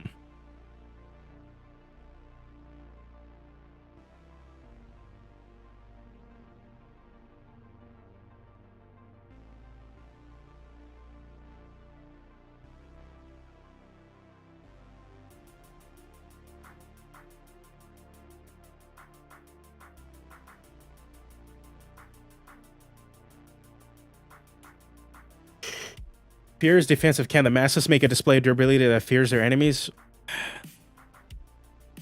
Naturally, I think it makes sense to put a fear-inducing feature into this sort of bad guy class, subclass.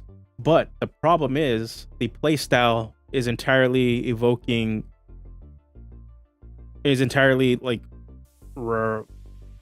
dependent on having the enemy hit you with advantage. So I'm playing with the idea of like gaining heat which is you're pissing off the crowd, you're having the crowd boo you. You're pretty much playing your part as being the bad guy in the fight. So they want to come and attack you. So putting fear would like counter that. So what we need is a way to spend Luchador here on a consistent basis. That doesn't seem out of place.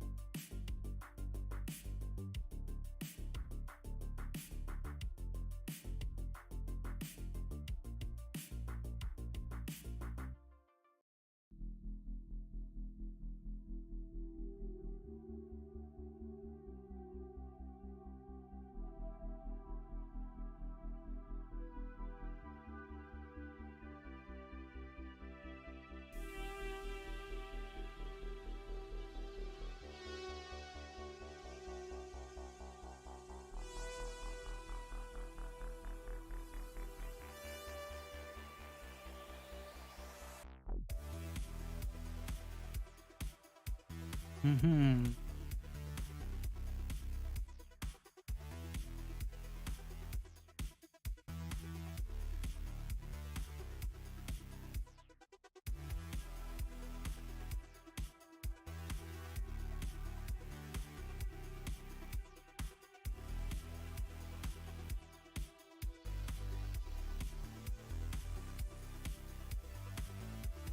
That so. Mm-hmm.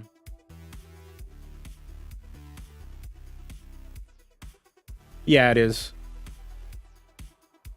Yeah, pretty much. Yeah, this is a scene, Steven. So you want the opposite of fear. You want to make them blind with rage. Pretty much, yeah. So we already kind of we have that with this feature right here. So whenever you take the attack shot on your turn and have advantage on the attack roll against one of the targets, you make an additional unarmed strike against that target as a part of that same action. If the attack hits, melee attacks made against you have advantage until the start of your next turn. So we have that angle to it. What I'm looking for is a boost to our doodle feature, which is a damage reduction feature. But we want to add an additional effect on here that is good enough that it requires the need to spend additional die.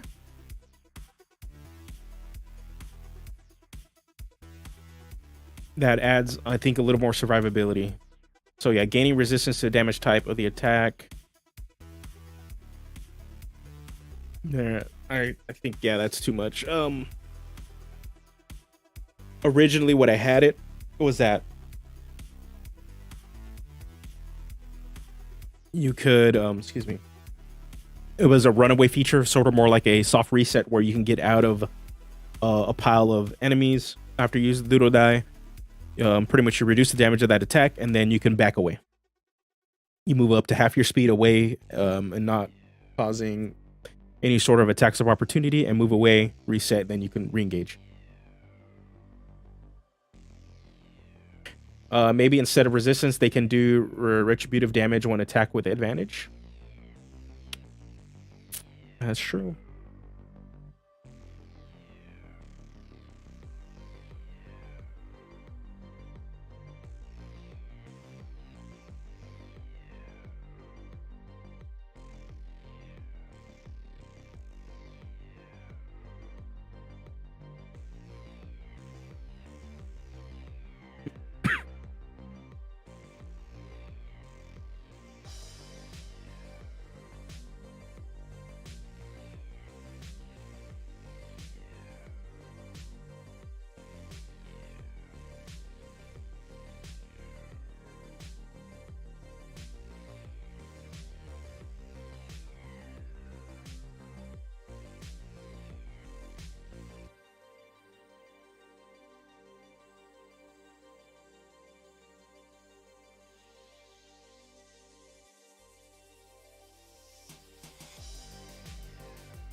Hold on.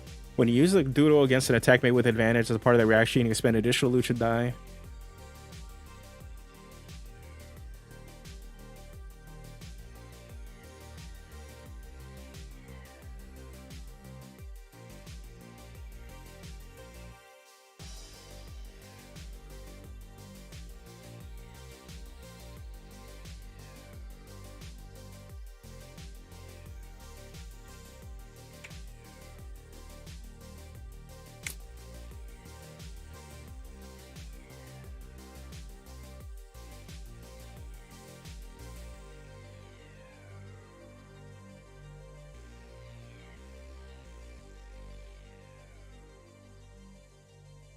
This is just a dumb place. That's a placeholder name.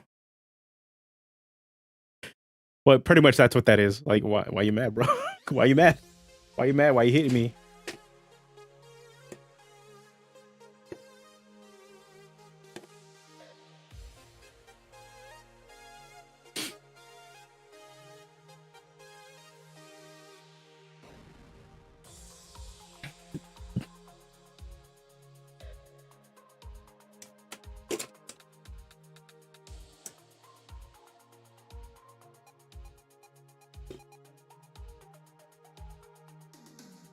We just need a cooler name for it, but yeah, why you mad, bro?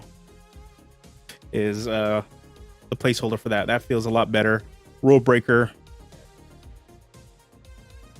Rule breaker.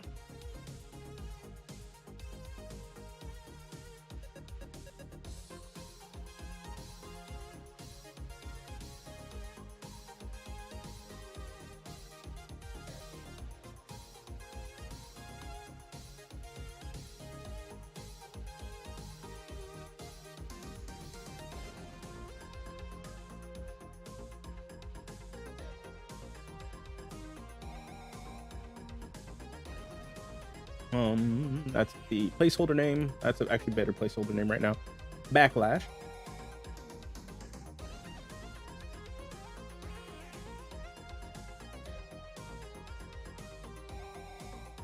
Okay, RP booster. We need the RP booster. This one shouldn't be that hard. We can probably just take from Mask of the Glory Seeker, to be honest. And kind of just look at what they did here. What I did here.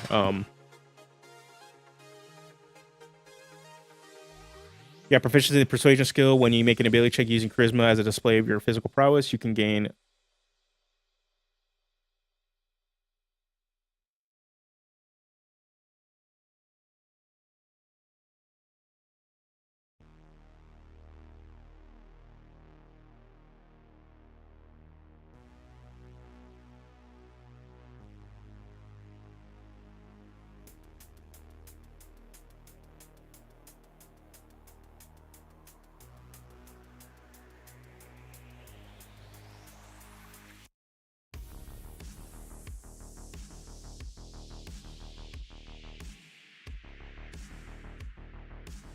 Oh my god, I hate.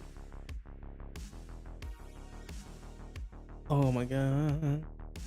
So yeah, we'll probably do that. Kind of want to do intimidation instead of deception.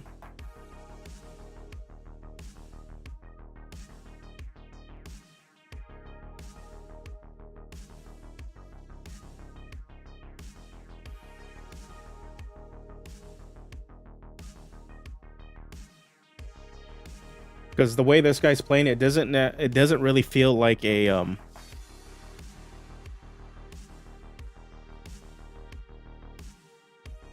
it doesn't feel like it's trying to be a trickster. You know what I mean? Alright, well, never mind. I can see deception. Never mind, I see the deception because it's kind of tricking people into wanting to hit you, wanting to do stuff. So what we're gonna do is you have proficiency in deception. So automatically, this will give you deception. What we need though is like a little extra.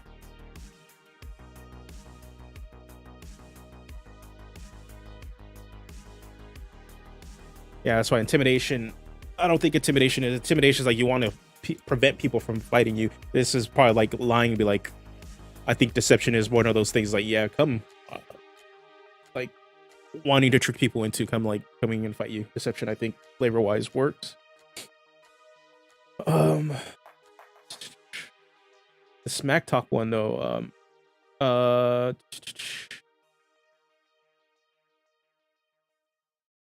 Believe. I think it was it Krieg or was it 343? One of you guys had a smack talk suggestion, and I'm dumb and I accidentally deleted it.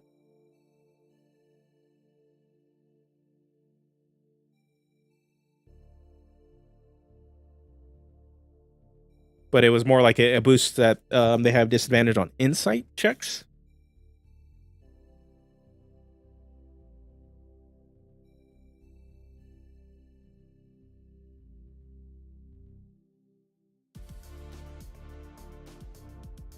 You have proficiency in the deception skill.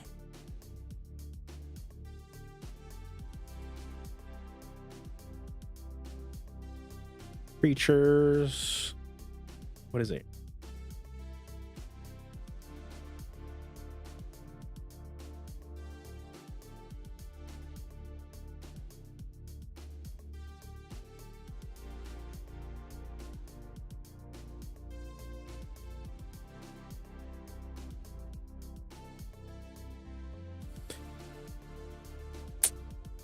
I need to get the rules. Creatures,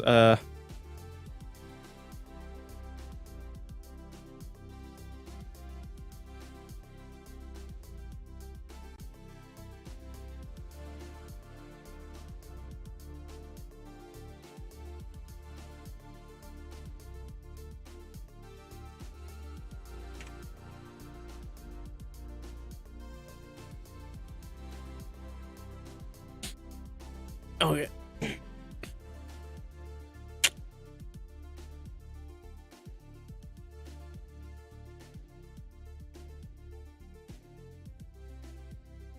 Something like that. We just need a. I'm pretty sure the rules language for this is, or what the way I've written it is doo-doo. So, yeah.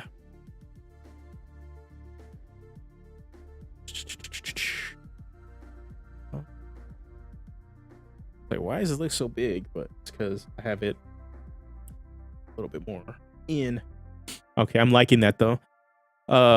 They have proficiency in the deception skill. Creatures affected by your smack talk feature have disadvantage on insight checks until the start of your next turn. Till the start of your next turn. If there's a better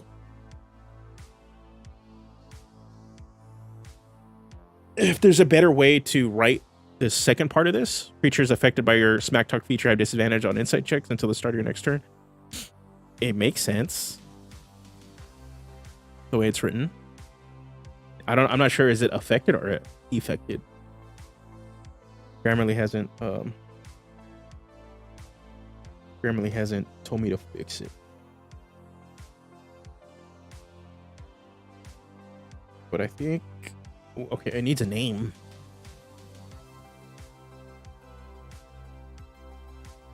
It needs a good name. This feature needs a better name.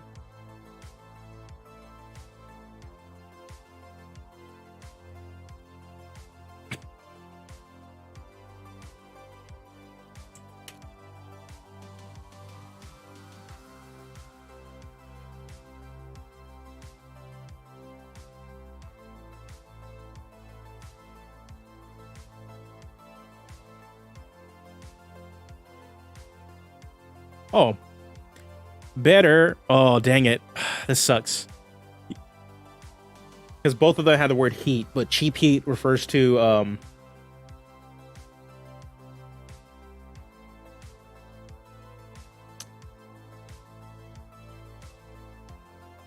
cheap heat is the perfect name for this because it refers to the way like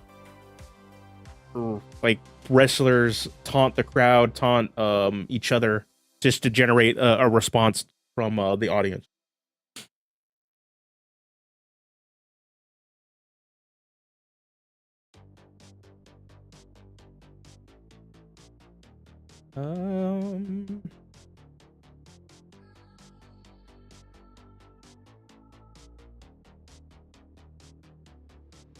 Dang.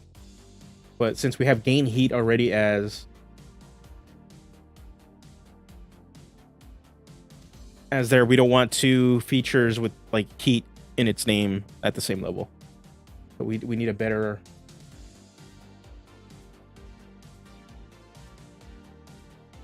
Diablo Tongue, Beguiling Bluster.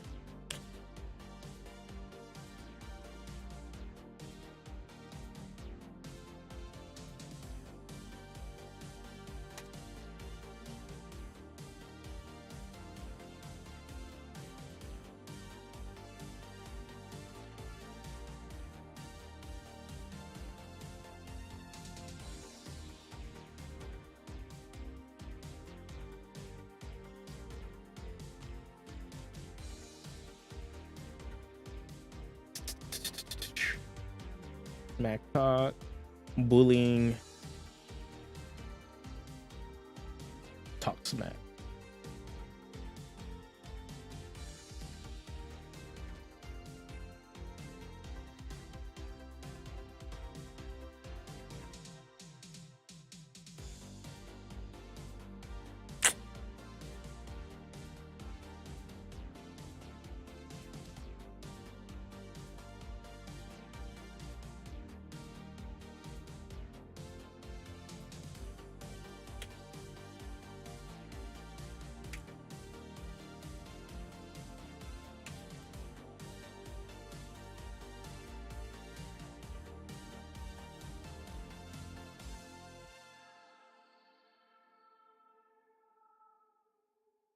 Talking trash, bro.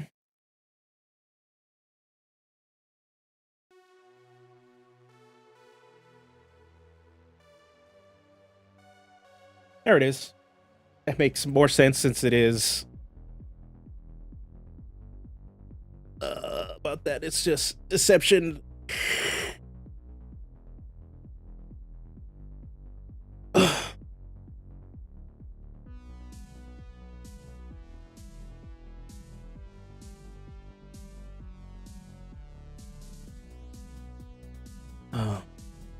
Talking trash is better. I think we got it. I like Backlash. So much better.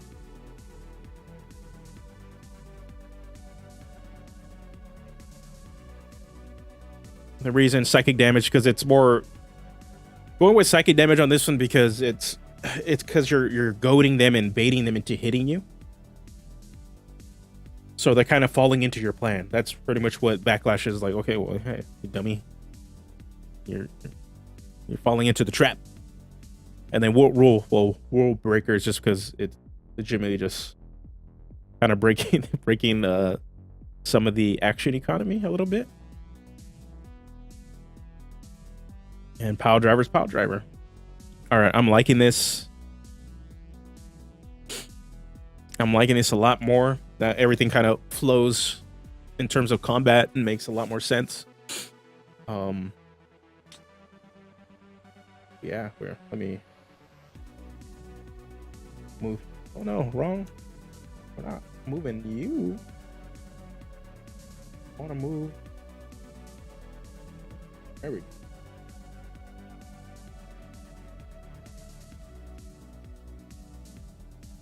I want to move that guy. Makes a lot of sense. This subclass works with this guy. I'm liking it. What I'll probably do, go through a grammar pass with this, and then what we will probably do, maybe play test it. This will be out this month. I've already talked to Taryn, aka Indestructible Boy. He did the layout for this. He's done the layout for the Luchador. I've already talked to him and said, hey, like, as soon as I get this done, would he mind updating it? Because he is a very, very busy man right now. He is deep in developing his TTRPG Vagabond. He also it has, what else is out? The Dancer is out for free, I think, still, and then it's on print on demand. He's working on a whole collection of like all his classes to put in a compendium that'll be on the DMs Guild. Like he's got a lot going on, so he's gonna squeeze this in, and we'll get this bronze update out, and which will just add this one subclass, but also a bunch of ways to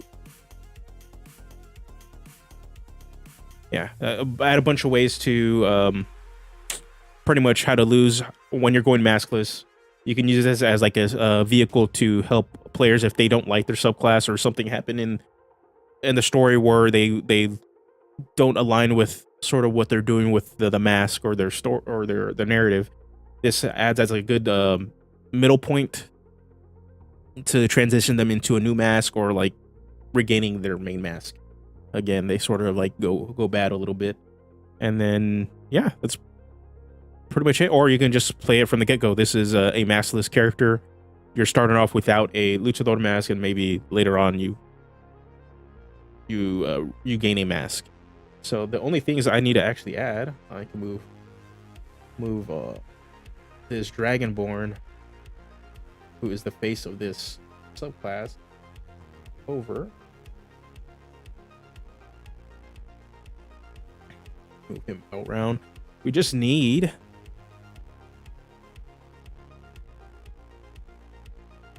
a reason why Mask of the Feathered Serpent, or excuse me, Mask of the Grave Titan, you would need to regain the mask. Rules are really, he's still forcing himself to read the WotC U8. Yeah. Yeah, it's, I don't know. I don't blame anybody for either like sticking with D&D if they got to, or creators are needing to do it to put food on the table. I'm lucky enough that I have a full-time job. I'm not dependent on YouTube as an income. And to be honest, I would like to leave my full-time and eventually do this full-time. But I don't blame creators for having to do that because they have to. You got to put food on the table. It's at the end of the day, it's just the reality. But also, it's just hard right now because I hate being on Twitter, and it's just the TTRPG scene, the sphere is exhausting. It is exhausting. Nobody's ever doing anything right. You're getting constantly harassed.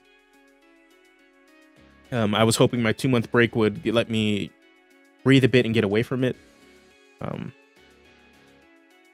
But, you know, people are just straight up, I don't know. I think more people need to go take 2 months off and go touch grass.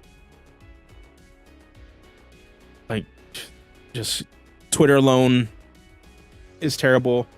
The YouTube sphere is interesting because it's sort of business as usual for a lot of people, and others are farming rage content, whether they consider themselves conservative, alt-right, or they are liberal or progressive leaning. It doesn't no matter. They're playing the YouTube system as it is too.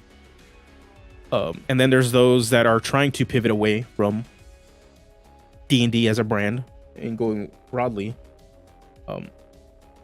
So it's just very, very interesting. It is, the space is not going to be settled for a bit.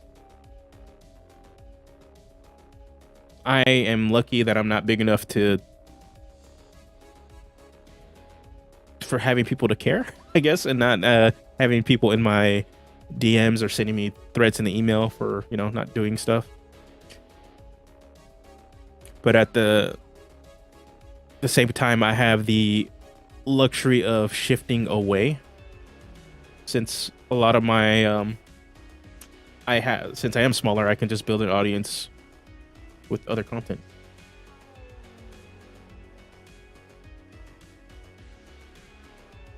So that's why you're seeing me shift away from character build content, because in 2024, according to Wizards, that all those character builds are invalidated if they're going to go with this big change to character classes.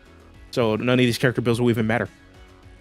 So I'm already shifting away from that, trying to go more broader TTRPG fantasy based discussion instead of just focusing on D&D. So yeah, that's why you saw in my latest video it was about we're talking about alignment. I was using Star Wars as my basis in theory as to how to, I guess, fix alignment to have it actually matter in your games, because I think that's part of the problem why alignment, one of the problems, there's a whole other list of like non-game related problems. Nash Espiritu, thank you for this subbing. Thank you.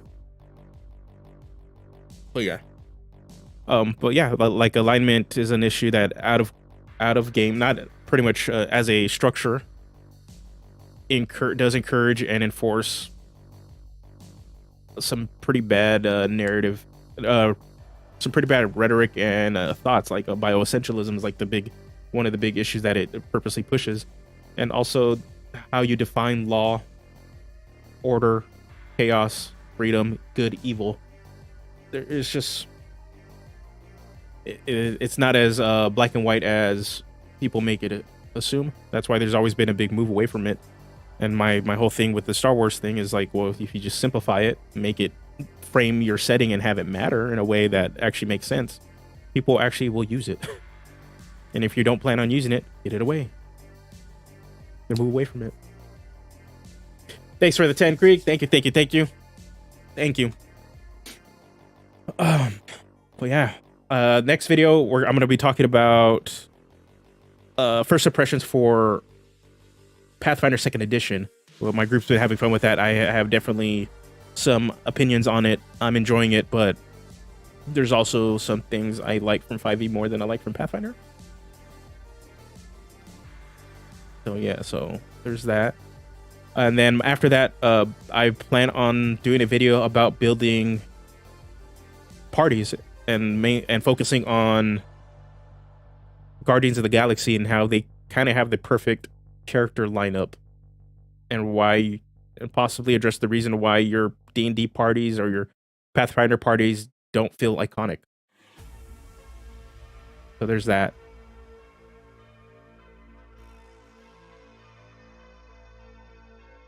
JM, alignment doesn't make sense outside of the original context where it has fundamental force, a law, chaos, etc. Once you have the matrix chart, it's just a personality quiz. Yeah. Once you start adding in like the extra stuff, like it doesn't make sense. Yeah, and that was like the basic thing. I have people on that thread that's like, well, no, you're wrong about alignment. You're getting it wrong. Alignment's fine. It's like, no, dude, it's as a narrative tool, it doesn't. 5e's alignment system fails people. It's not even a helpful tool. It's like, and that's my problem with it. It's just not a helpful tool to help guide DMs and players to actually roleplay. It just doesn't do well. Part of it too is because all the settings in 5e don't actually utilize alignment whatsoever. Some of them don't need it. Eberron doesn't need it. Ravnica, Strixhaven, and Theros, they're all magic settings, and Magic the Gathering has its own alignment system with the mana system. It's actually built into the core identity of that game, which I'm very surprised they just haven't adopted those ideas of the color pie and just brought that actually over into 5e specifically for those settings, because the color pie is a lot more and shares a lot more ideas that I have about what I addressed in the Star Wars video, the Star Wars alignment, the Force video, because it takes those ideas but expands it. And since the colors are each a scale of ideas, and mixing and mashing those scales together creates a lot more well-rounded characters.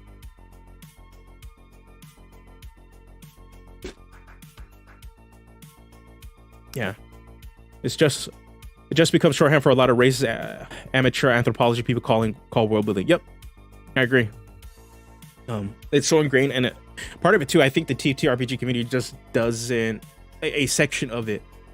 I'm not even addressing like the racist, the actual racist section of it. It's just more so the average Dro person that doesn't realize how these topics and these things can be racist, because they might not want to actually confront that aspect about themselves, and or they want to use the game as an escape. But part of one thing I've always said and always brought up is that whenever you're dealing with any sort of art, game, media that we are pretty much taking in, whether it's video games, comic books, movies, TV, you're not devoid of politics or devoid of any of those things. That fantasy and everything, all these medias that we react to, participate in, are ways for us to deal and handle and discuss all these topics. It's how we process these topics. So we're never devoid of them. They're always involved in somehow. And talking about these issues and bringing them up and pointing them out isn't an attack on your hobby or the thing you love. It's more so a critique on the problematic things and how we can improve them. I think geek culture as a whole has a big problem of not being able to separate their love for a property from their own identity. I've been involved covering geek culture stuff for years now. I originally had a website where it was like this, not necessarily Kotaku-esque, but it was more a broader, not just focusing on video games, but comic books and movies and stuff, where we looked at geek culture and we just reported on it. And then coming back into YouTube, it still hasn't changed. Everybody's mindset's been like that. It's like, oh, you're attacking Spider-Man? Well, I'm a Spider-Man fan. I am Spider-Man. So critiquing, if the movies aren't good, if the comic book character is failing or something like that, they take it as an attack on themselves. You see this with Star Wars every time you saw this with the last 3 movies for the trilogy. People took an attack, whether what side, if you like the movies or not, as a personal attack on them. It's like, no, man, just have a healthy relationship with your hobbies. You are not your hobby. It is another in fact, the hobby is not who you are, and it's just something you participate in. It's not even a part of your identity. Like, it's just another thing you participate in.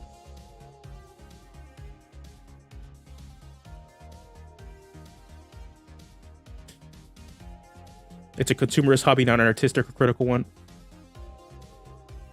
I think there is some level of art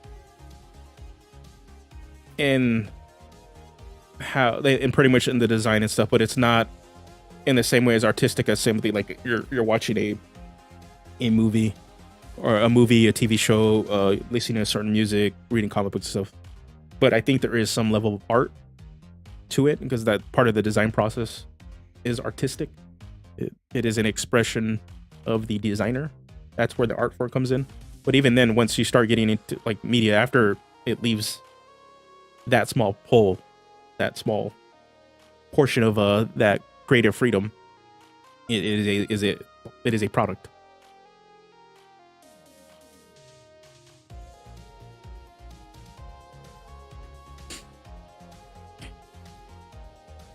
Yeah, most D&D players aren't reading stuff from the Forge or other indie designers. Most D&D players are not super ingrained into the TTRPG space, to be honest. Most people playing 5th edition are average Joes. They're the guys, they are the people watching Stranger Things. They might watch Critical Role. They've heard of D&D from Big Bang Theory, or maybe it was just that game their uncle or dad used to play. That pretty much it. It's the average Joe. They're not going to be super ingrained into the sphere. And I think a lot of, the TTRPG sphere does not actually see that at times.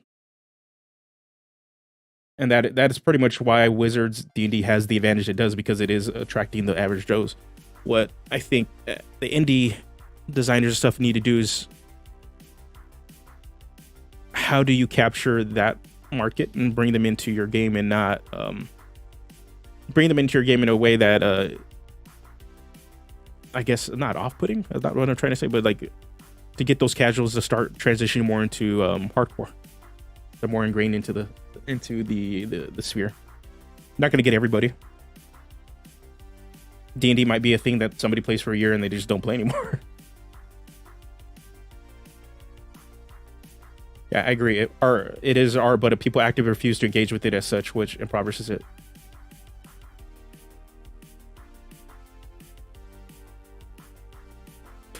Hire armed thugs to break up people's homes, games, and force them to play story games. Dang.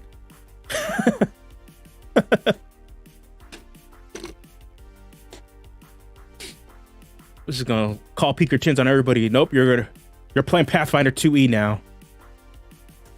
You're gonna be playing icons now. Oh, that'd be hilarious. In franchise, part of the fan base forgets that they're not nearly as many people as in franchise as they are. It's the same problem in Magic. Yep. The only thing with Magic is that they actually have competition. There is Pokemon out there, and there's also Yu-Gi-Oh. So like they are the big three. So Magic does have to compete with other card games. Magic has a hard time actually catering to kids and attracting kids, where Yu-Gi-Oh and Pokemon don't.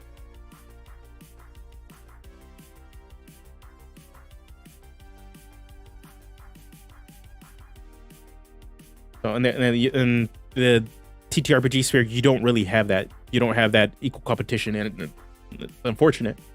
And that's why so many people design for 5e. Yeah, people think Pathfinder competes with D&D, and it just doesn't. Yeah, and it doesn't. And there's a good reason why. I plan on addressing that and speaking up about that on my next video, my first impressions video. But pretty much they're my quick end, so I'll leave most of it for my video. It's because D&D and 5e and Pathfinder are not targeting the same audience. They're answering the same design question: how do you play a fantasy TTRPG? But they're not targeting the same audience, and that's fine. That means there's space for both those games. I enjoy both 5e and Pathfinder 2nd Edition. They both do two different things, but they're answering the same question for different people.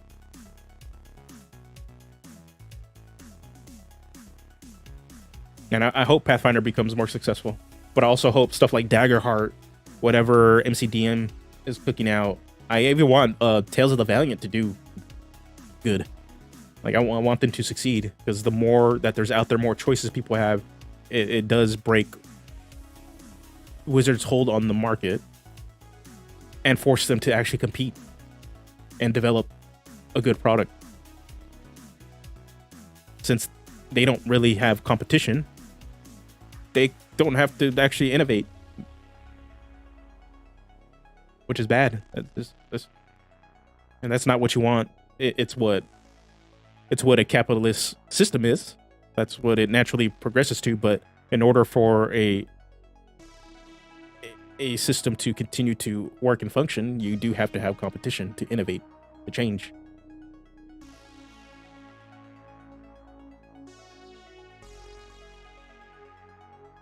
Tales of the Valiant, aka Tales of the Show Numbers Follow. Yeah, that's unfortunate. I want more from Cobalt Press. I want them to not just give us 5e plus.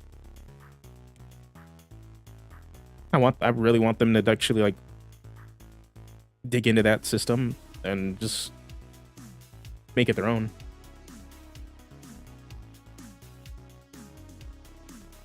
Yeah, there's also Dragonbane that's out there. Yeah, there's a lot of other TTRPGs that answer the question, how do you play a fantasy game?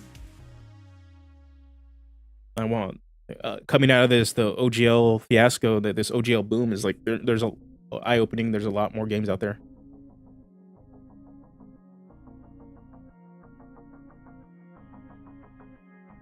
I'm not the one to ever defend Wizards, but it may be 5e dot plus. Oh, the reason I call it 5e plus is because they are taking they are making small changes. I think whatever Wizards is doing with their 2024 update is definitely more of a 5e plus than what Tales of the Valiant's doing. Like,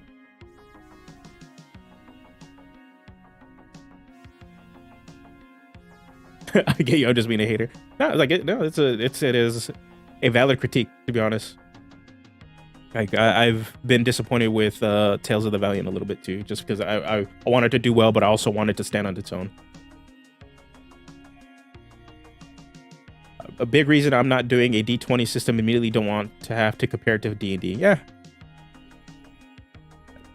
I'm looking to see how Daggerheart turns out. I think that's going to be the biggest front runner of all of this, just because of Critical Role's branding and their marketing. I think they will. As long as the game's good, that's the thing. If the game is not good, their name doesn't matter.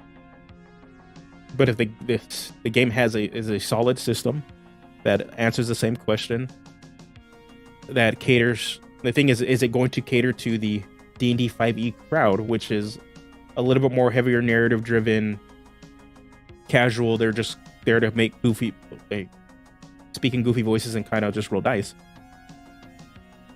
There's I think they have a good chance at like taking some of the market away from D&D.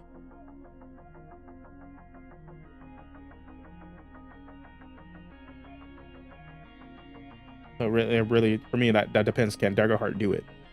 MCDM is probably working on something that is completely foreign, and it's going to be its own thing. That probably is going to be like more of a dungeon crawler-esque mechanics-driven game, which is perfectly fine. I think that'll probably compete more with Pathfinder, to be honest.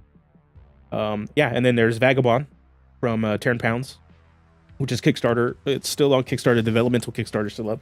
If you guys haven't backed it, I recommend backing it. It looks very, very interesting. I just backed it the other day to support my boy. So yeah, I'm looking forward to that one. It's part of the things I'm looking for. I want a faster combat system out of my fantasy games. Even playing Pathfinder 2e, it can bog down. It flows nicer than 5e, to be honest, Pathfinder 2e, but it still suffers the same problem when you're on an initiative-based system. Looking at Vagabond,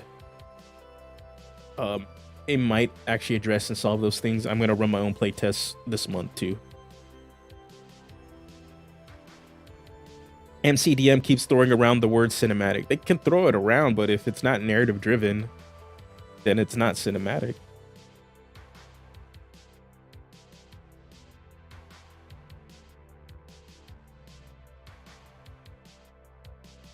Now you can have all the rules and whistles and stuff to do that, but as a player, having and knowing all those rules and keeping those rules in place doesn't necessarily make it cinematic. Either that, or you just go full story game like Thirsty Sword Lesbians and capture people with an evocative gimmick. Yeah, and I think that's part of the hard part with the indie scene too, because they have to, as of right now, they have to become very specific on the niche, the trope, the fantasy that they're trying to sell with their game. So it is hard because D&D has just the big market share because it's the fantasy game, you know. And Paizo kind of has done it really well too with their not Pathfinder games, but like Starfar is the sci-fi game that people are playing. It is the sci-fi the sci-fi game. Fishblade. What's going on, Phil? But yeah, like, say for, because of what I'm trying to look for, like, to be honest, fantasy games have never been like my jam. Like the fantasy genre has never been like my thing at all. D&D has been my entryway point into fantasy. But I've never been a fan of Lord of the Rings. I'll get crucified for saying that. The original trilogy I've never watched all the movies straight through because always I fall asleep at the halfway point of every movie.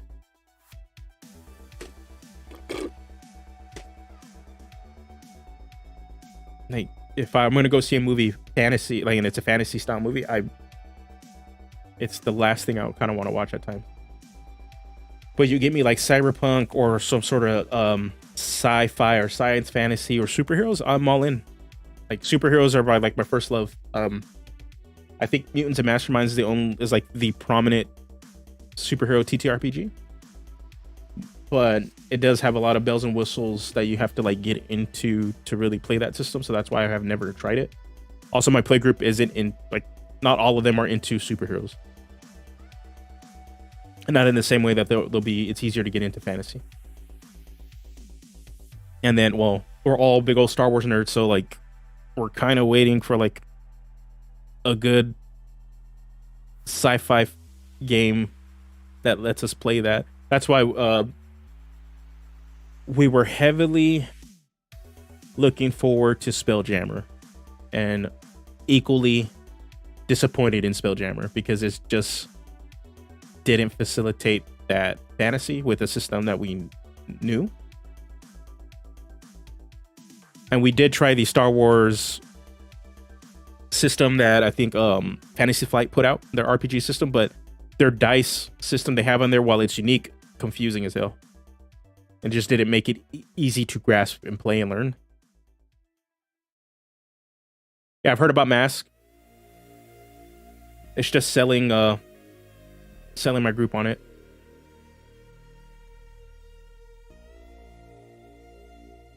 Yeah, Wizards no longer really publishes anything with mechanics and content. It's actually like fortunate. It's super unfortunate. Especially at the rate that they're printing out books, they are missing a lot of content. And they need to do more, especially at the speed at the getting these books out. There needs to be more. To the point where I don't even think they're serving the audience that they're targeting, which is the average Joe. I think they're doing exactly what's happening on the MTG side of the game, where they're kind of just pushing out product, but there's no substance, or it's just not really well thought out.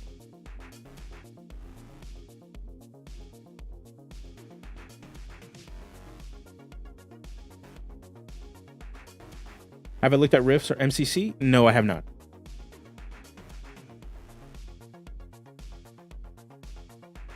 I do want to look at more games. Part of the thing is making sure my play group's also going to be interested into it. Because that's part of the thing too, is like for me, I don't have a lot of time to actually play games. So I am very selective on making sure I try to introduce something to my play group that is going to be easy to pick up, and that they have some sort of interest in, because that's who I'm going to play with. So one of the other superhero games that I have the playtest for is the Marvel one, because I think that is an easier sell to my play group to be like, hey, you guys want to play a superhero game? Here's a Marvel game. Hey, thanks for stopping by, Steven. Thank you. Yeah, I did buy the Avatar Legends, the Avatar The Last Airbender RPG, so I'm still sort of reading through that to kind of like get them into playing that, because some of us really like the Avatar universe. For the Mask of the Grave, the Maskless discovers the tomb of a Luchador and earns their title by fighting them as a zombie. I like that. I like that idea. I'm gonna put this under here. Oh no! Let's put that here. I think I know one game I think I can sell them on. I know my brother is super into mecha, so Lancers.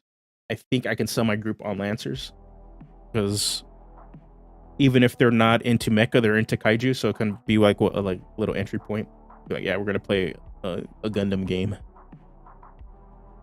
and I'm like a super like, my favorite mecha show was Gurren Lagann, but I did really like Gundam Wing, and then I did watch a bit of Gundam 00.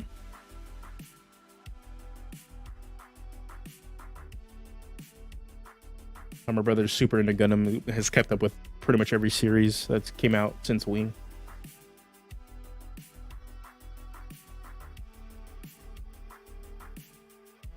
Lancer is just 40, but it came out good instead of having to have things fixed halfway through the edition. Interesting. Then that might be easy to grasp. My buddy DM'd a lot of 4E, so, and one of my first actual D&D games was like 2 sessions of 4E, and then we never went back because the people we played with did typical bad like character behavior, like player behavior stuff of like, oh, I'm gonna go evil and do evil stuff. It's like, yeah, brother, just send me out, man. I'm not playing this typical edgelord rogue stuff. Excuse me.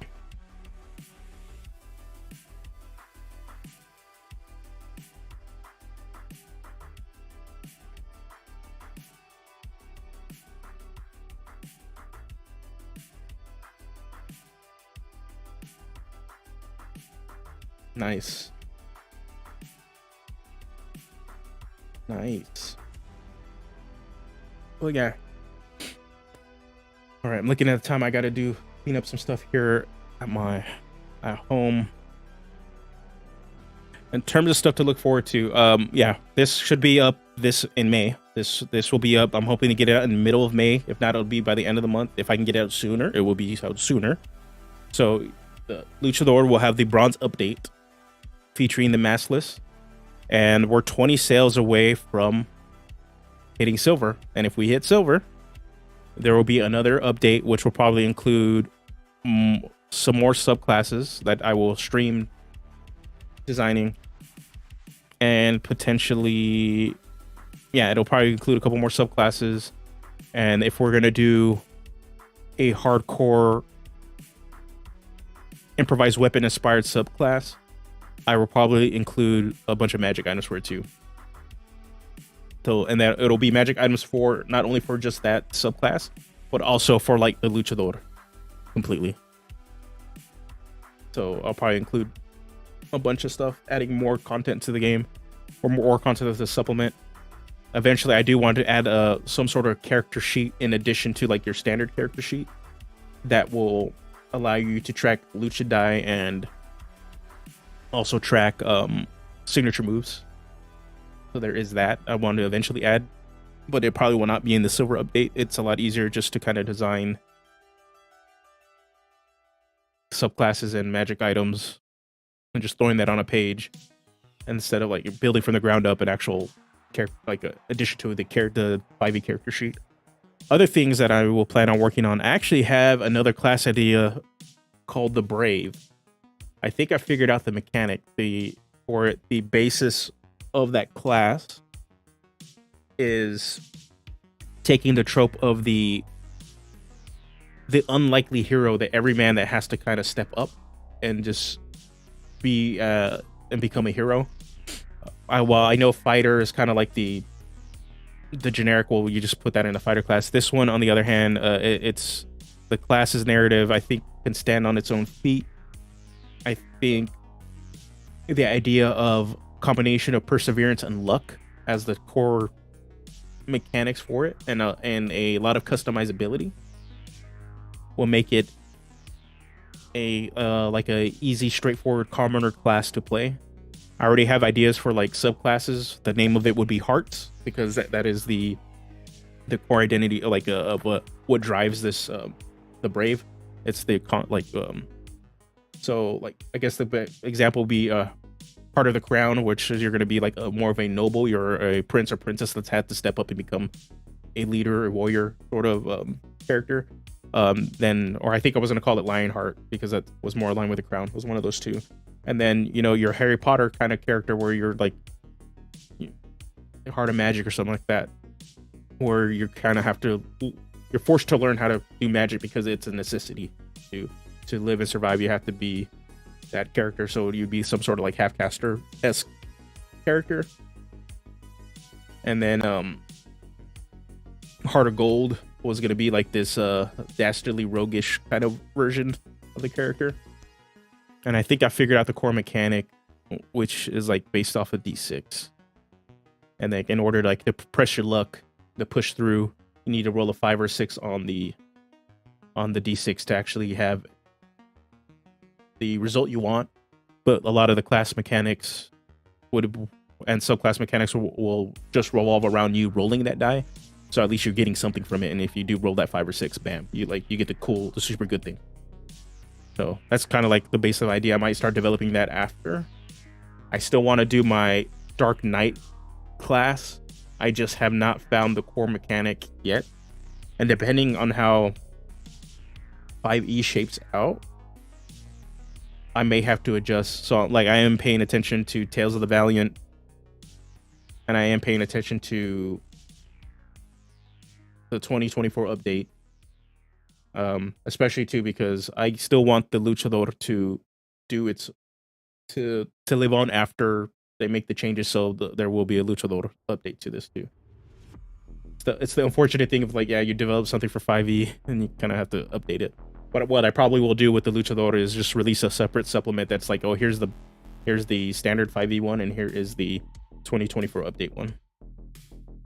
So you get the best of both worlds. But yeah, that's that. In terms of videos, I'm gonna be wrapping it up right now. In terms of videos, right now, go check out the alignment video I have, where I dive into a bit of Star Wars and how you can use Star Wars as a model to improve alignment in your games, if you plan on using alignment. So I have that one out now. There's also a sneak preview of my podcast that I just started that is exclusive for patrons and members. So simply for $1, you can get access to the podcast episodes. There's only one episode out now, but if you want to kind of listen to what is going to be offered in the podcast, there is a sneak preview episode up on the channel right now where I interviewed Daryl Dominguez, aka Drunken Yoda, a TTRPG designer. I just recorded an episode last night interviewing Mitchell Turnbull, also known as Awesome Soul, and I plan on interviewing a lot more and reaching out to other creators and designers in the scene, and which full episodes, which will run for like an hour to 2 hours, will be on the Patreon or as a YouTube member for just $1. Simple $1. You'll have access to all of them. So there's that. It's a way for me to give content to my supporters, because with the OGL fiasco, getting into the design space was it did take me a step back. It did push me away a little bit. So, and then it gives me time to kind of develop other content I want to start approaching, as things are going to be changing in the scene by the coming year. So yeah, there is that. So again, I just want to thank everybody for stopping by. Phil, JM, Rules and Rulings, Kobe, 343 Burning Legion. So I know Krieg the Psycho was here. Keep scrolling up. I'm gonna keep scrolling up.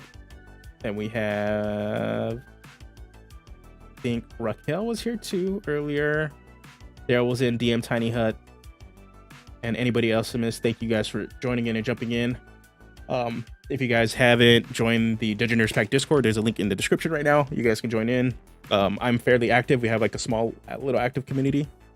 We just kind of talk about whatever is kind of going on in the D&D, and just generally other games and other media that we're watching and interacting with. It's fun. It's nice and cozy. So I would love to have anybody there. And until next time, I guess I don't know when I'll stream again, but I'll stream again soon. Well, for sure. Until then, you guys have a good one and take care.